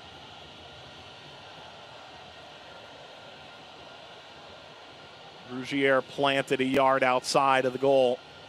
Somewhere Alex Bono's really unhappy with you. Jimmy Marine. Crowd roars. Lopez took that off the noggin. I've seen too many set pieces from Herediano that have gone straight into the wall. Is that third time now? Mm-hmm. I mean, we're talking 23 yards straight on. At least get it over the wall. Give your teammates a chance, even if you get the second ball. But it's not doing your teammates any favors if it's going straight into the wall, and it could set up a counterattack the other way. Well, here it comes. Motagua charging across the halfway line. Lopez, whose service in the 45th set up Castillo's initial goal. Lopez closed down well, but recovers. Galvaliz has been fantastic of late. Had another concept in mind. Good stuff from Ruiz. Santos to step. And that's what we're talking about with Herediano and They have not had a lot of the ball. They have not been able to get in a rhythm, and you're seeing it. I mean, Ruiz, he makes one good defensive play on the first side, and then ball goes right under his foot. Galvali's for Morera. Morera in front, slid aside. Chance now for Martinez. Flag is up. Castillo went sliding in. He appeared to be the one offside. By about an arm's length. Castillo sitting on a hat trick. Talk about writing yourself into FC Motagua folklore forever. A hat trick down 2-0 on aggregate heading into the second leg at home to give your team the cup. 2/3 of the story already written for him.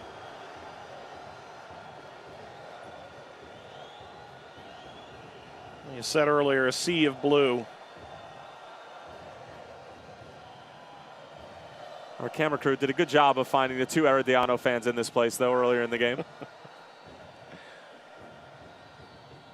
Well, the Herediano board made it clear that they wouldn't accept some of Motagua's more, well, let's be frank, the gunpowder, the smoke, the flags, didn't allow any of it in. Herediano was told then by Motagua's leadership that they would respond in kind. Herediano wasn't interested in watching Alajuelense share facilities with Motagua when they came to Costa Rica. Said we might look at some of those Alajuela players moving forward. There's been a little bit of positioning and back and forth. There are some Herediano fans in the building.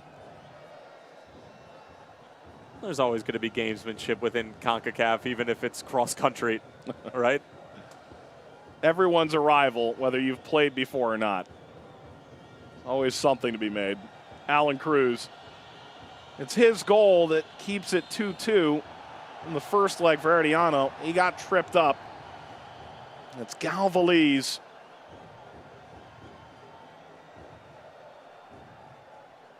Yep, there's the kick right at the last. And he needs to be on the ball more, Alan Cruz.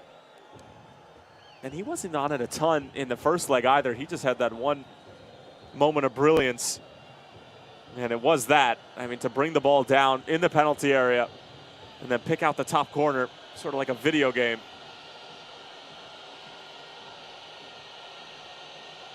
This one needs to get over the 2-man wall. Especially since Elvire and Cavaliers aren't exactly giants.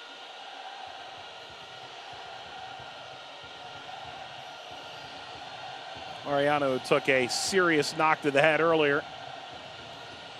Ariano driving header. Nobody there. Elvire onto the ball. Although there was a laser pointer apparently on the back of Ariano when he took the kick. Morera does well here. Follows up by putting it out of play away from Walter Martinez. Well, here comes a change for Herediano. Ariano's coming out. Number Villalobos is set to come on. Saw Villalobos come on in the first leg, almost around the same time. It's Ariano who comes off. And with the amount of knocks that he's taken and not terrific play, I mean, I guess it makes sense, but if it is to go to extra time and if it is to go to penalties, you'd feel that someone who's had a long, outstanding career in Mexico, a player you might want to have on the field, but maybe not after 120 minutes. Martinez looking for Castillo. Castillo going over the back. Guilty of the foul. And it's the captain, Pablo Salazar, that's down. Veteran of 5 different Costa Rican teams and a handful of caps with the national team. He's really had his work cut out for him going up against Castillo of late, especially on service like this.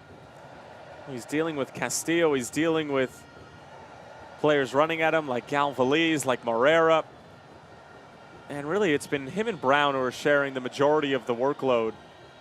Because when you think about it, Gonzalez is relatively new to the back line in this tournament format. Not new to Herediano per se, but again, the back line is always something you don't want to touch late in the season, late in a cup, and due to injuries and due to things out of their control, they've had to, and they've made the most out of it, but still not the best product they're able to put out.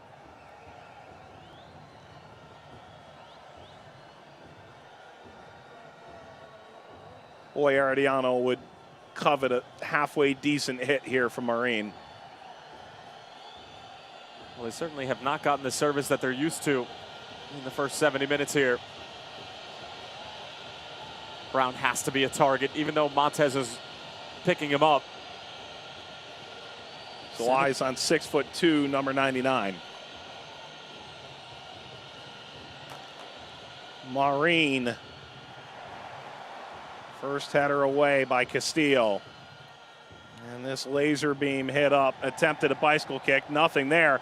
Attack still on for Herediano. And an effort to serve will bounce away to Calvales. I think some players from Motagua thought the offside flag should have been up in the first place.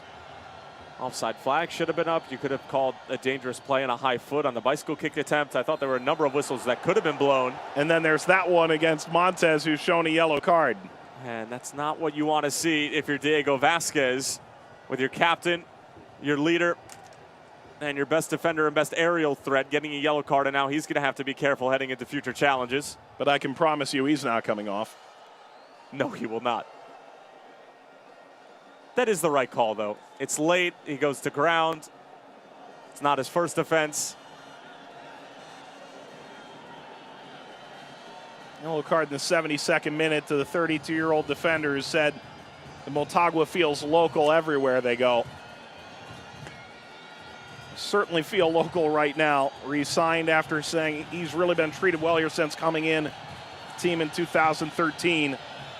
Taking the captain's armband in a significant role here. What could be an international trophy won by Motagua.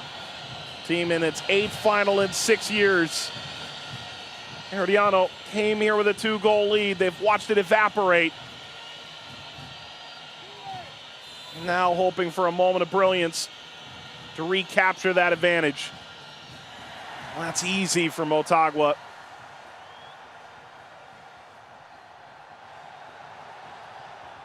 Look at that run back from Kaner Brown. Excellent. Commits the foul, but he knew what he was doing. Or did he commit the foul? No, unscathed. In a little trouble here. Santos trying to clean this up. Recollected by Ortiz. He's shown some nice offensive flair to his game. Calvales as significant a turnaround for Motagua as anybody in the second leg. Floating it long and lifted away by Villalobos, the second half substitute. It's clever. Nui Granados on his back. Martinez has been good since coming on. He really has been. It was a relatively early substitute. Now we're going to get Estupinan. And he's looking to make it 2 Concacaf League trophies in 2 years. Moreira comes off, and you want to talk about contrasting styles. Estupinan is the hammer. Moreira not so much, more of a paintbrush. He is more of a paintbrush, but you know what? Given the physical nature of this game, I think Moreira did a good job of sort of tailoring his play to what was given to him tonight. But bringing on Estupinan and also bringing on Walter Martinez, you're getting a look at the lack of depth for Herediano and the incredible depth of Motagua. Could that end up being the difference in these last 15 minutes and in extra time? All signs would point to the affirmative right now.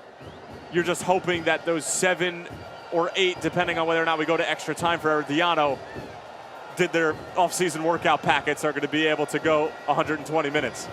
Calvales behind the ball. Options galore.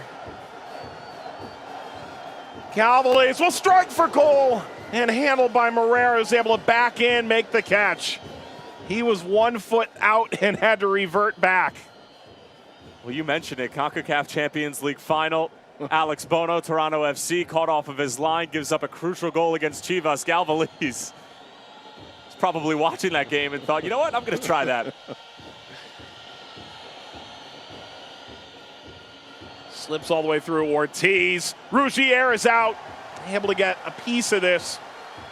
Concede a corner. That could have been drastically worse. Well, the momentum that Motagua had after scoring the equalizer from Castillo has dissipated. Herediano's lackluster form has creeped into something a little bit more formidable. And now really it's anybody's game, Mike. In the last 15 minutes, there's been chances back and forth. There's been some miscommunication on both sides. Tired legs, tired minds. All it takes is one mistake or one moment of brilliance, or something in the middle. Well, there's debris being tossed as the corner comes for Herediano. Snapped aside by Castillo. Marine levels out. 2-2 in the aggregate with less than a quarter of an hour to play before stoppage time. Granados, couple of moves here and deflected back. Granados on it again. A surprise substitute in the last matchup. Struck and back again from Cruz. Fourth time the charm, perhaps Ortiz the target, another corner. Herediano for the first time in this half looks truly threatening. They do look truly threatening, but you know what? I'm going to give credit to FC Motagua on this particular sequence, because if you're a youngster watching at home, that was the epitome of group defending. There were 3 different deliveries that were closed down and that there was a deflection. The best way to make sure that your team is not going to be broke down, get a piece of the ball, because more times than not, it's going to bounce in your favor, just the way that it's coming in. And just an outstanding job of committing to the defensive side of the ball when they really have been on the ball for most of the game and have had to claw their way back in offensively as the debris continues to rain down on Alan Cruz. Pablo Salazar got leveled. This is 33rd career game in Concacaf International competition. And Alan Cruz will stride away and enjoy a peaceful walk around the park before he heads back into the rain. A couple of men in uniform, shields and all.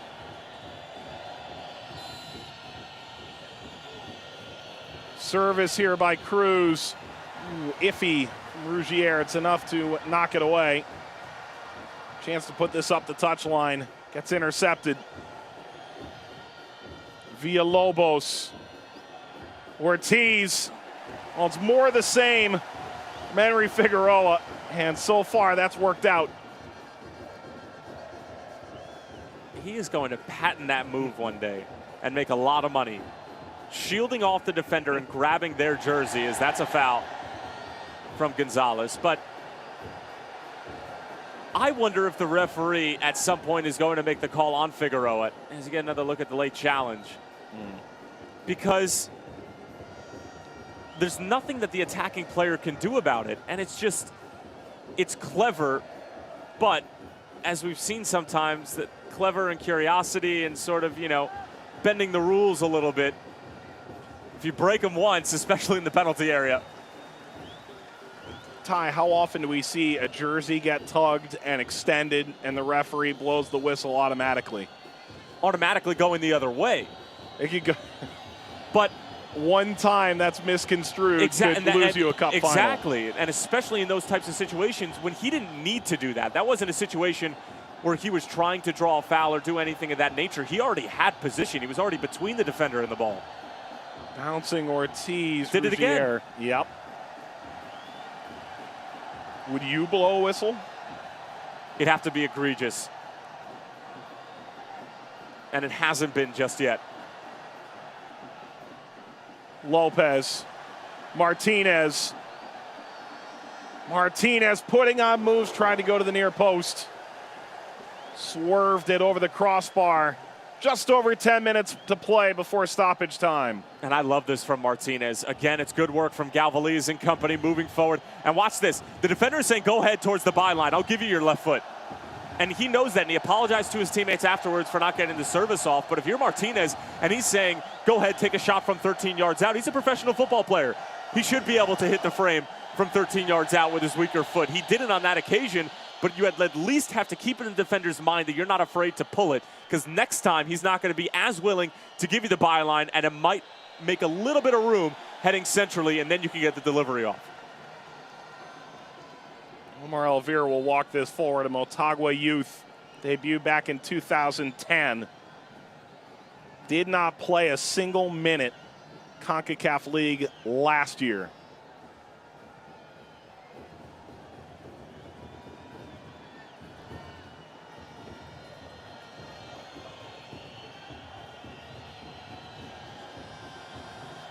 Couple of kicks at it. Martinez, here he goes. Yes. Continuing on, and well, Villalobos slowed him up. Job cleaned up by Granados. He has been a spark plug and then some since coming on. Here he is again, Martinez lofting, back post, headed back across. Estupinan had started in. Elvira, back out in Elvira's general area. Saravia. Yeah, Martinez has been electric. And I'll tell you what, Kaner Brown looks like he's tiptoeing around broken glass back there along the back line. He's dipping his toe in. He's unsure of himself when he's clearing the ball. That clearance that he just had, a glancing header, that's almost like that's helping FC Motagua. It just helped it along towards the back post and allowed Elvira to get there. He's usually so much more convincing and authoritative along the back line when it comes to those types of clearances. Coaches of mine always said to me, no half clearances, everything full, everything long and out wide away from the goal. He has not been following those rules, and he's been committing a lot of cardinal sins. Estupinan crossing Lopez, taken away by Gonzalez. Herediano's 2-goal lead, a thing of the past. Castillo in the 45th, right before halftime. And again, less than a quarter hour into the second half, and we're all level, 2-2 in the aggregate. Getting to that stage where the next goal might be a cup winner in CONCACAF League in its second year. Will it stay in Honduras? Will a Costa Rican side avenge last year's defeat? It may go the distance to find out. Ortiz. There you go. AR throwing his flag up. And Figueroa makes the claim that it was Ortiz grabbing his jersey. That is rich.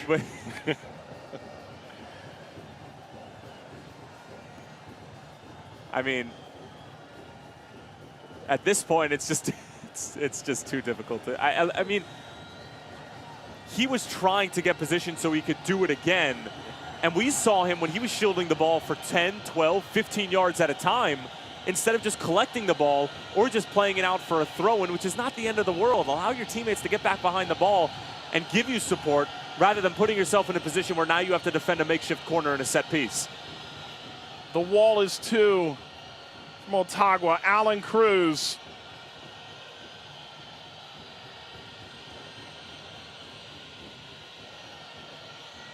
Cruz gets it over the wall, headed down.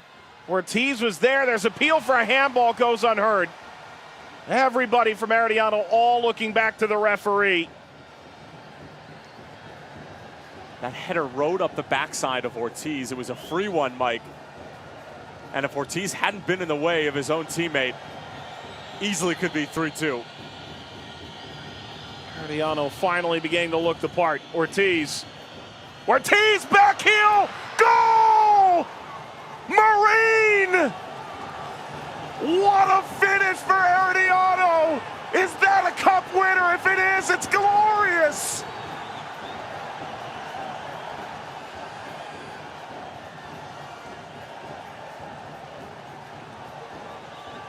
Herediano erupts! And it's the 21-year-old who might go home a folk hero.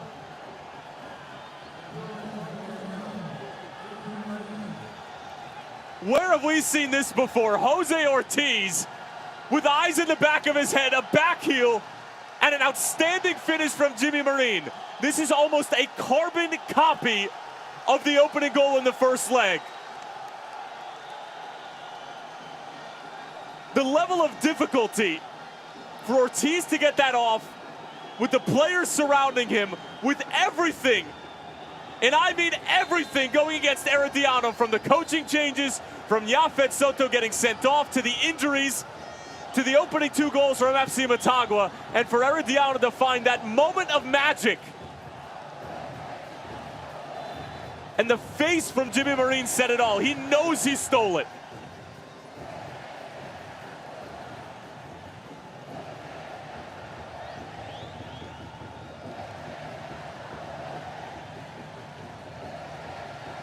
And when you once feared the National Stadium might crumble in on itself because of the atmosphere, you can hear a candy corn drop.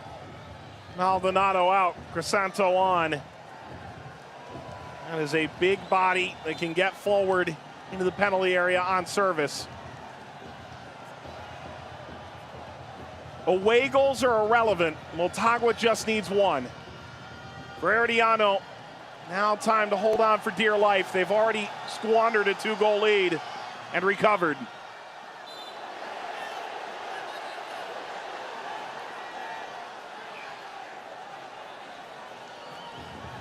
And Mike, we talked about it earlier. If Herediano had gotten the next goal, would Motagua have enough left in the tank emotionally to come back from not 1 but 2 goals over the course of about an hour or so?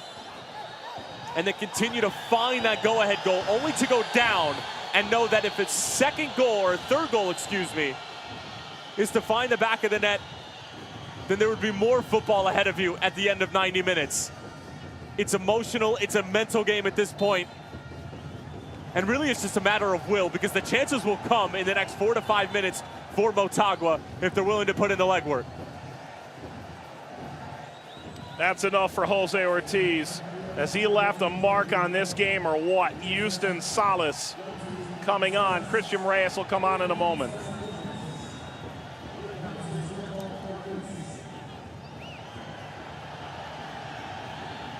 And look at Ortiz leaving the field, but not going to leave his teammates behind.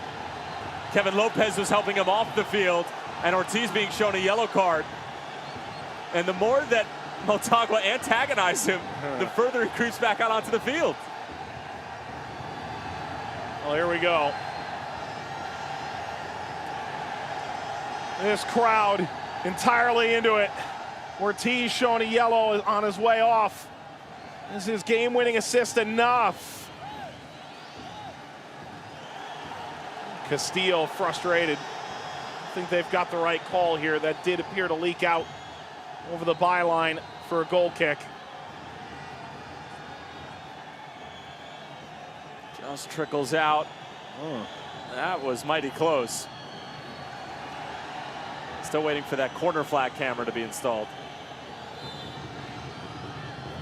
It's a 2019 add-on. Herediano on the verge, winning Concacaf League, of a berth in February in Concacaf Champions League, with a significant financial windfall. All ahead, popped up. Estupinan is after it, headed toward the corner by Salazar. Slide in. Everybody's looking around. Looked like a handball. It was. Doesn't happen all that often, but if you go sliding in like that and the ball stays on the ground, you're left completely helpless. Now it's a yellow card for Alan Cruz. That could go for dissent or time wasting. It feels like a hair of both at the present moment. Dissent wasting? More like wasted dissent. That's why you're sitting where you're sitting. Well, Galvaliz has really galvanized Motagua in this half.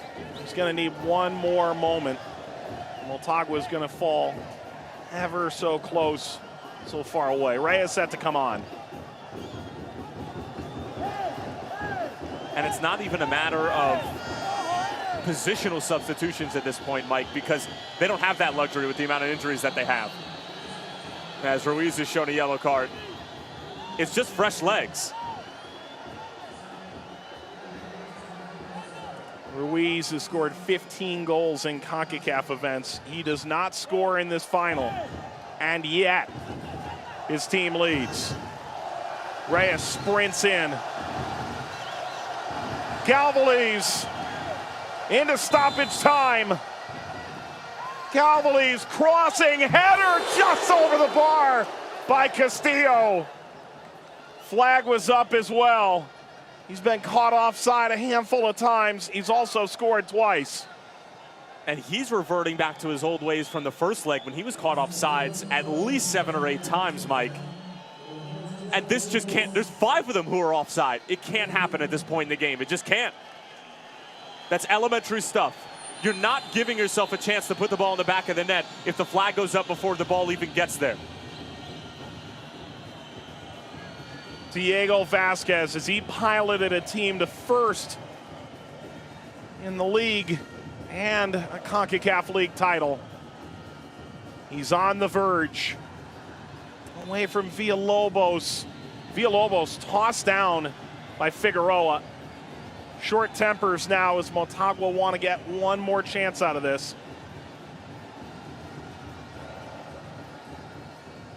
Stoppage time unclear at the present moment.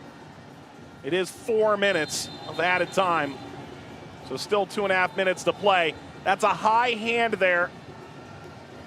And Martinez, they got away with one. You really can't do that. You can't do that, but credit to the referee because he knows that Herediano is breaking a rule to begin with in terms of standing right in front of the ball. So it's sort of a wash, and it's almost like penalties that are offsetting. But, I mean, if it's to the face or to the throat, it technically should be a card for Martinez, but the referee at this point just wants to finish the game with the players on the field.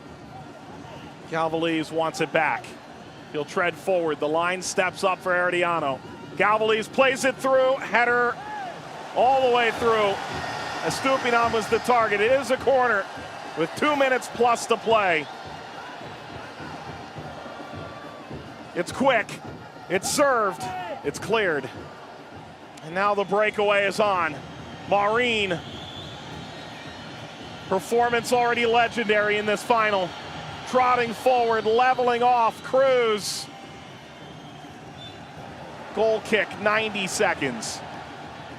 It's a poor decision from Maureen. Could come back to haunt him.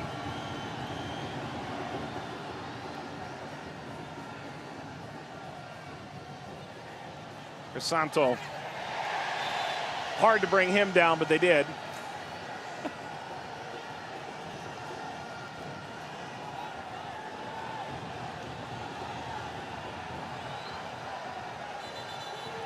Well, you better get this right now. No time to be making mistakes at this stage.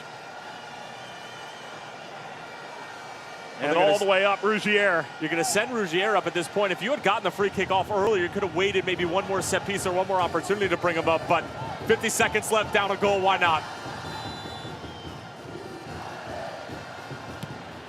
Not a good enough ball.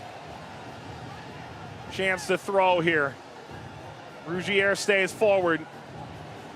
Another throw now for Motagua. Time slipping through their fingers.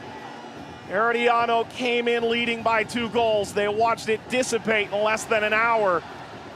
They've scored in the last 10 minutes. Header will be caught by Moreira. He may be able to see this out. Oh, that was such a good opportunity. Montez was free yet again. I don't know how it keeps happening.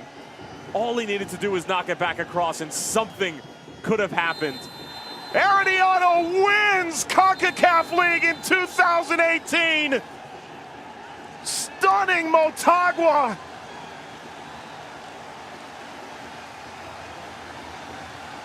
And they finally have their international trophy. They've climbed to the mountaintop of Concacaf League.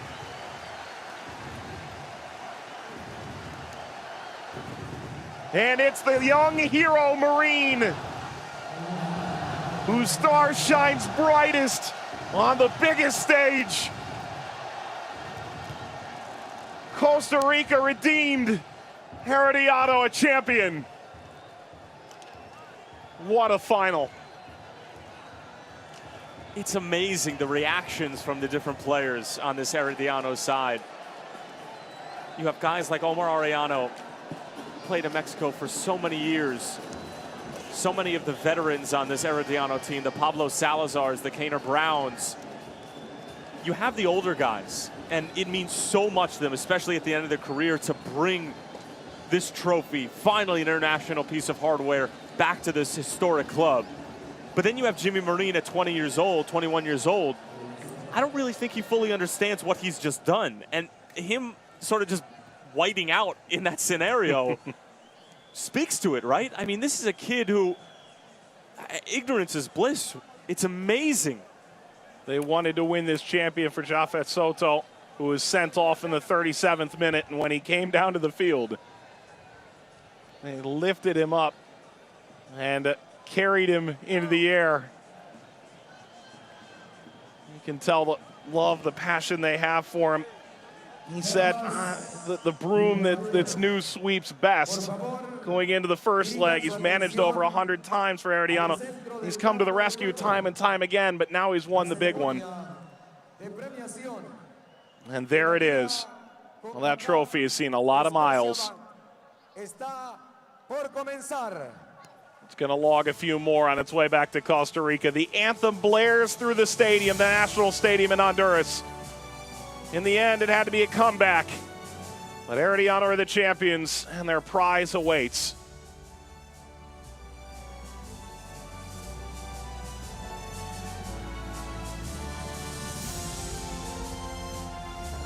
Fair play, young player of the tournament, the golden gloves, the golden boot, the golden ball, runners-up trophies, and then that. All to be handed out here in the moments to come.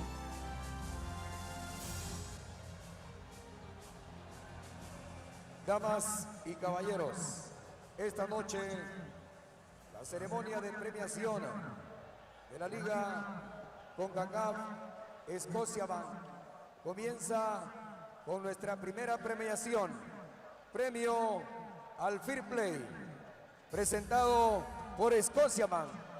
Este año el ganador es el Fútbol Club Motagua. Lo recibe el capitán Juan Pablo Montes, el premio al Juego Limpio.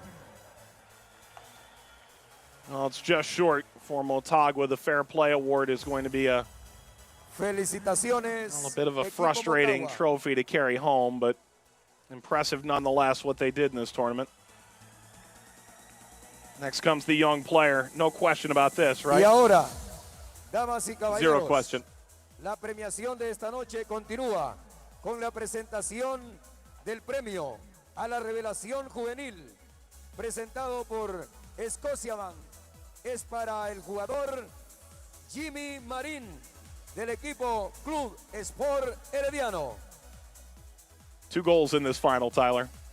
Yeah, he was excellent. I mean, Ortiz will probably get most of the credit because of the pass on both goals, both the first and the second leg. But at that age, to be able to finish them off in that moment takes a special kind of kid, and Jimmy Marin is just that. Donde reconocemos al mejor portero del torneo, recibe el guante de oro. Es para Leonel Moreira del Club Sport Moreira wins the Golden Glove from Herediano. Fuerte el aplauso. That's what you get for backstopping a champion through Concacaf League. El goleador del torneo recibirá el botín de oro de la Liga Concacaf Scotiabank. Recibe el botín de oro el jugador Rubilio Castillo, con 5 goles del Fútbol Club Motagua. Fuerte aplauso. Well, the crowd cheers for him, and why not? I mean, he was the reason why he gave Motagua hope in this second leg, right? 2 goals, was able to make it 2-2 on aggregate.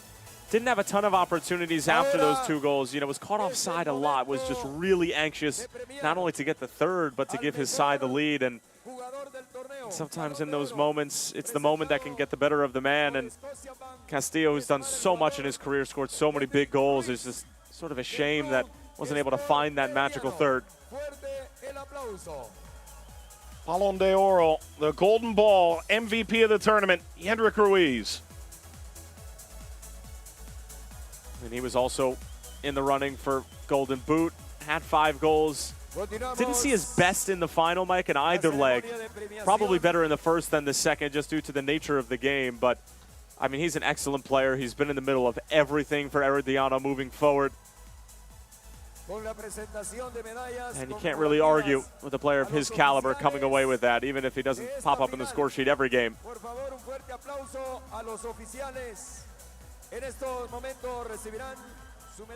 The referees for this final. And all in all, you'd have to say Mario Escobar's team did a fantastic job in this second leg. They did an unbelievable job, and referees will never get enough credit. And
Junior Diaz, who wasn't a part of it in the final for Herediano, but really helped them along the way. He had the opening goal of the tournament way back when we started this in August, Mike, against Santa Tecla, which seems like ages ago at this point, but every goal counts, especially against the El Salvadoran side that you could argue up until the final was their most difficult opponent.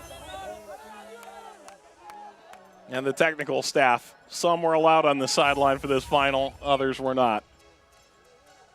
And how about the job that Rolando Villalobos did? He's about to receive his medal at the end of the line. Somehow finding a way to stabilize a team that looked in free fall.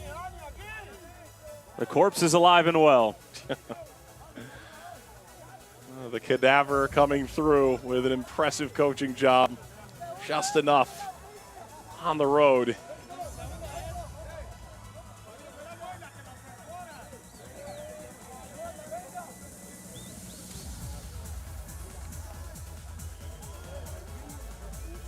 Miguel Segura is the last through the hose.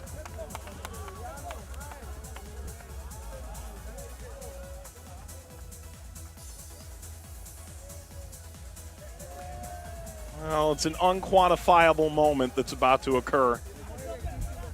3 months of battling through ups and downs, coaches in and out, players injured, and unknown heroes stepping into a spotlight that will follow them for the rest of their lives. And a trophy that'll sit for all time. One way to remember is 2018 Concacaf League, for a fan base and a team that's waited so long for a moment just like this. El momento que tanto estuvimos esperando. Entregaremos el gran trofeo de la Liga Concacaf. Soto to the rescue again. El trofeo al campeón Club Sport Herediano. Win on champion. Herediano are the champions of the 2018 Scotiabank Concacaf League. Well, that trophy is going to have a heck of a night, I know that. A trophy for Herediano now as the Costa Rican side win the 2018 Concacaf League. Back in our booth, Tyler Terrence, Mike Watts. Herediano had the 2-goal lead coming in. We weren't sure if it'd be enough, and for a while there it seemed like it wouldn't be. For Motagua, they showed the heart of a champion. They fall just short. They fall just short, and what Rubiel Castillo said in his post-game interview was probably the most accurate. He gave credit to Herediano because their fight, their ability to come back in circumstances really beyond their control with injuries and all of the coaching changes and everything that was going on off the field, for them to be able to find that one moment, Jimmy Marine and Ortiz linking up yet again. I mean, it was just unbelievable to see that exact back heel and another moment of composure from a young man who hasn't had those types of moments to fail and then succeed. He's just succeeded at this point. For Motagua, you feel for them. You feel that this club is on the cusp of a trophy. There are going to be lessons learned in this tournament that they'll apply to the next. But for Herediano, first international trophy in a year when you probably thought that a trophy wasn't possible. And sometimes that's just the way it goes in football. Well, closing this one up here in CONCACAF League, obviously the big prize, you take home a trophy, but you're on the CONCACAF Champions League.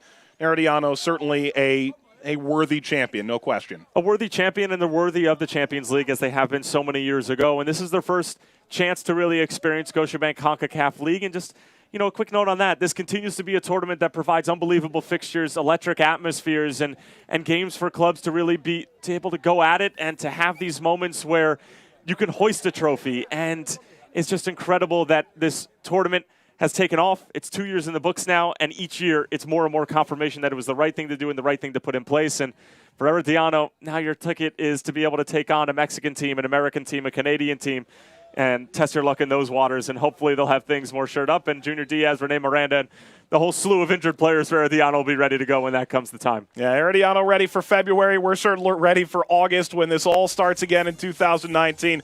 For Tyler Terrence, our entire wonderful CONCACAF League crew that brought you this all year long, Mike Watts saying so long. The champions, Herediano, they knock off Motagua, final 3-2 in aggregate. Good night.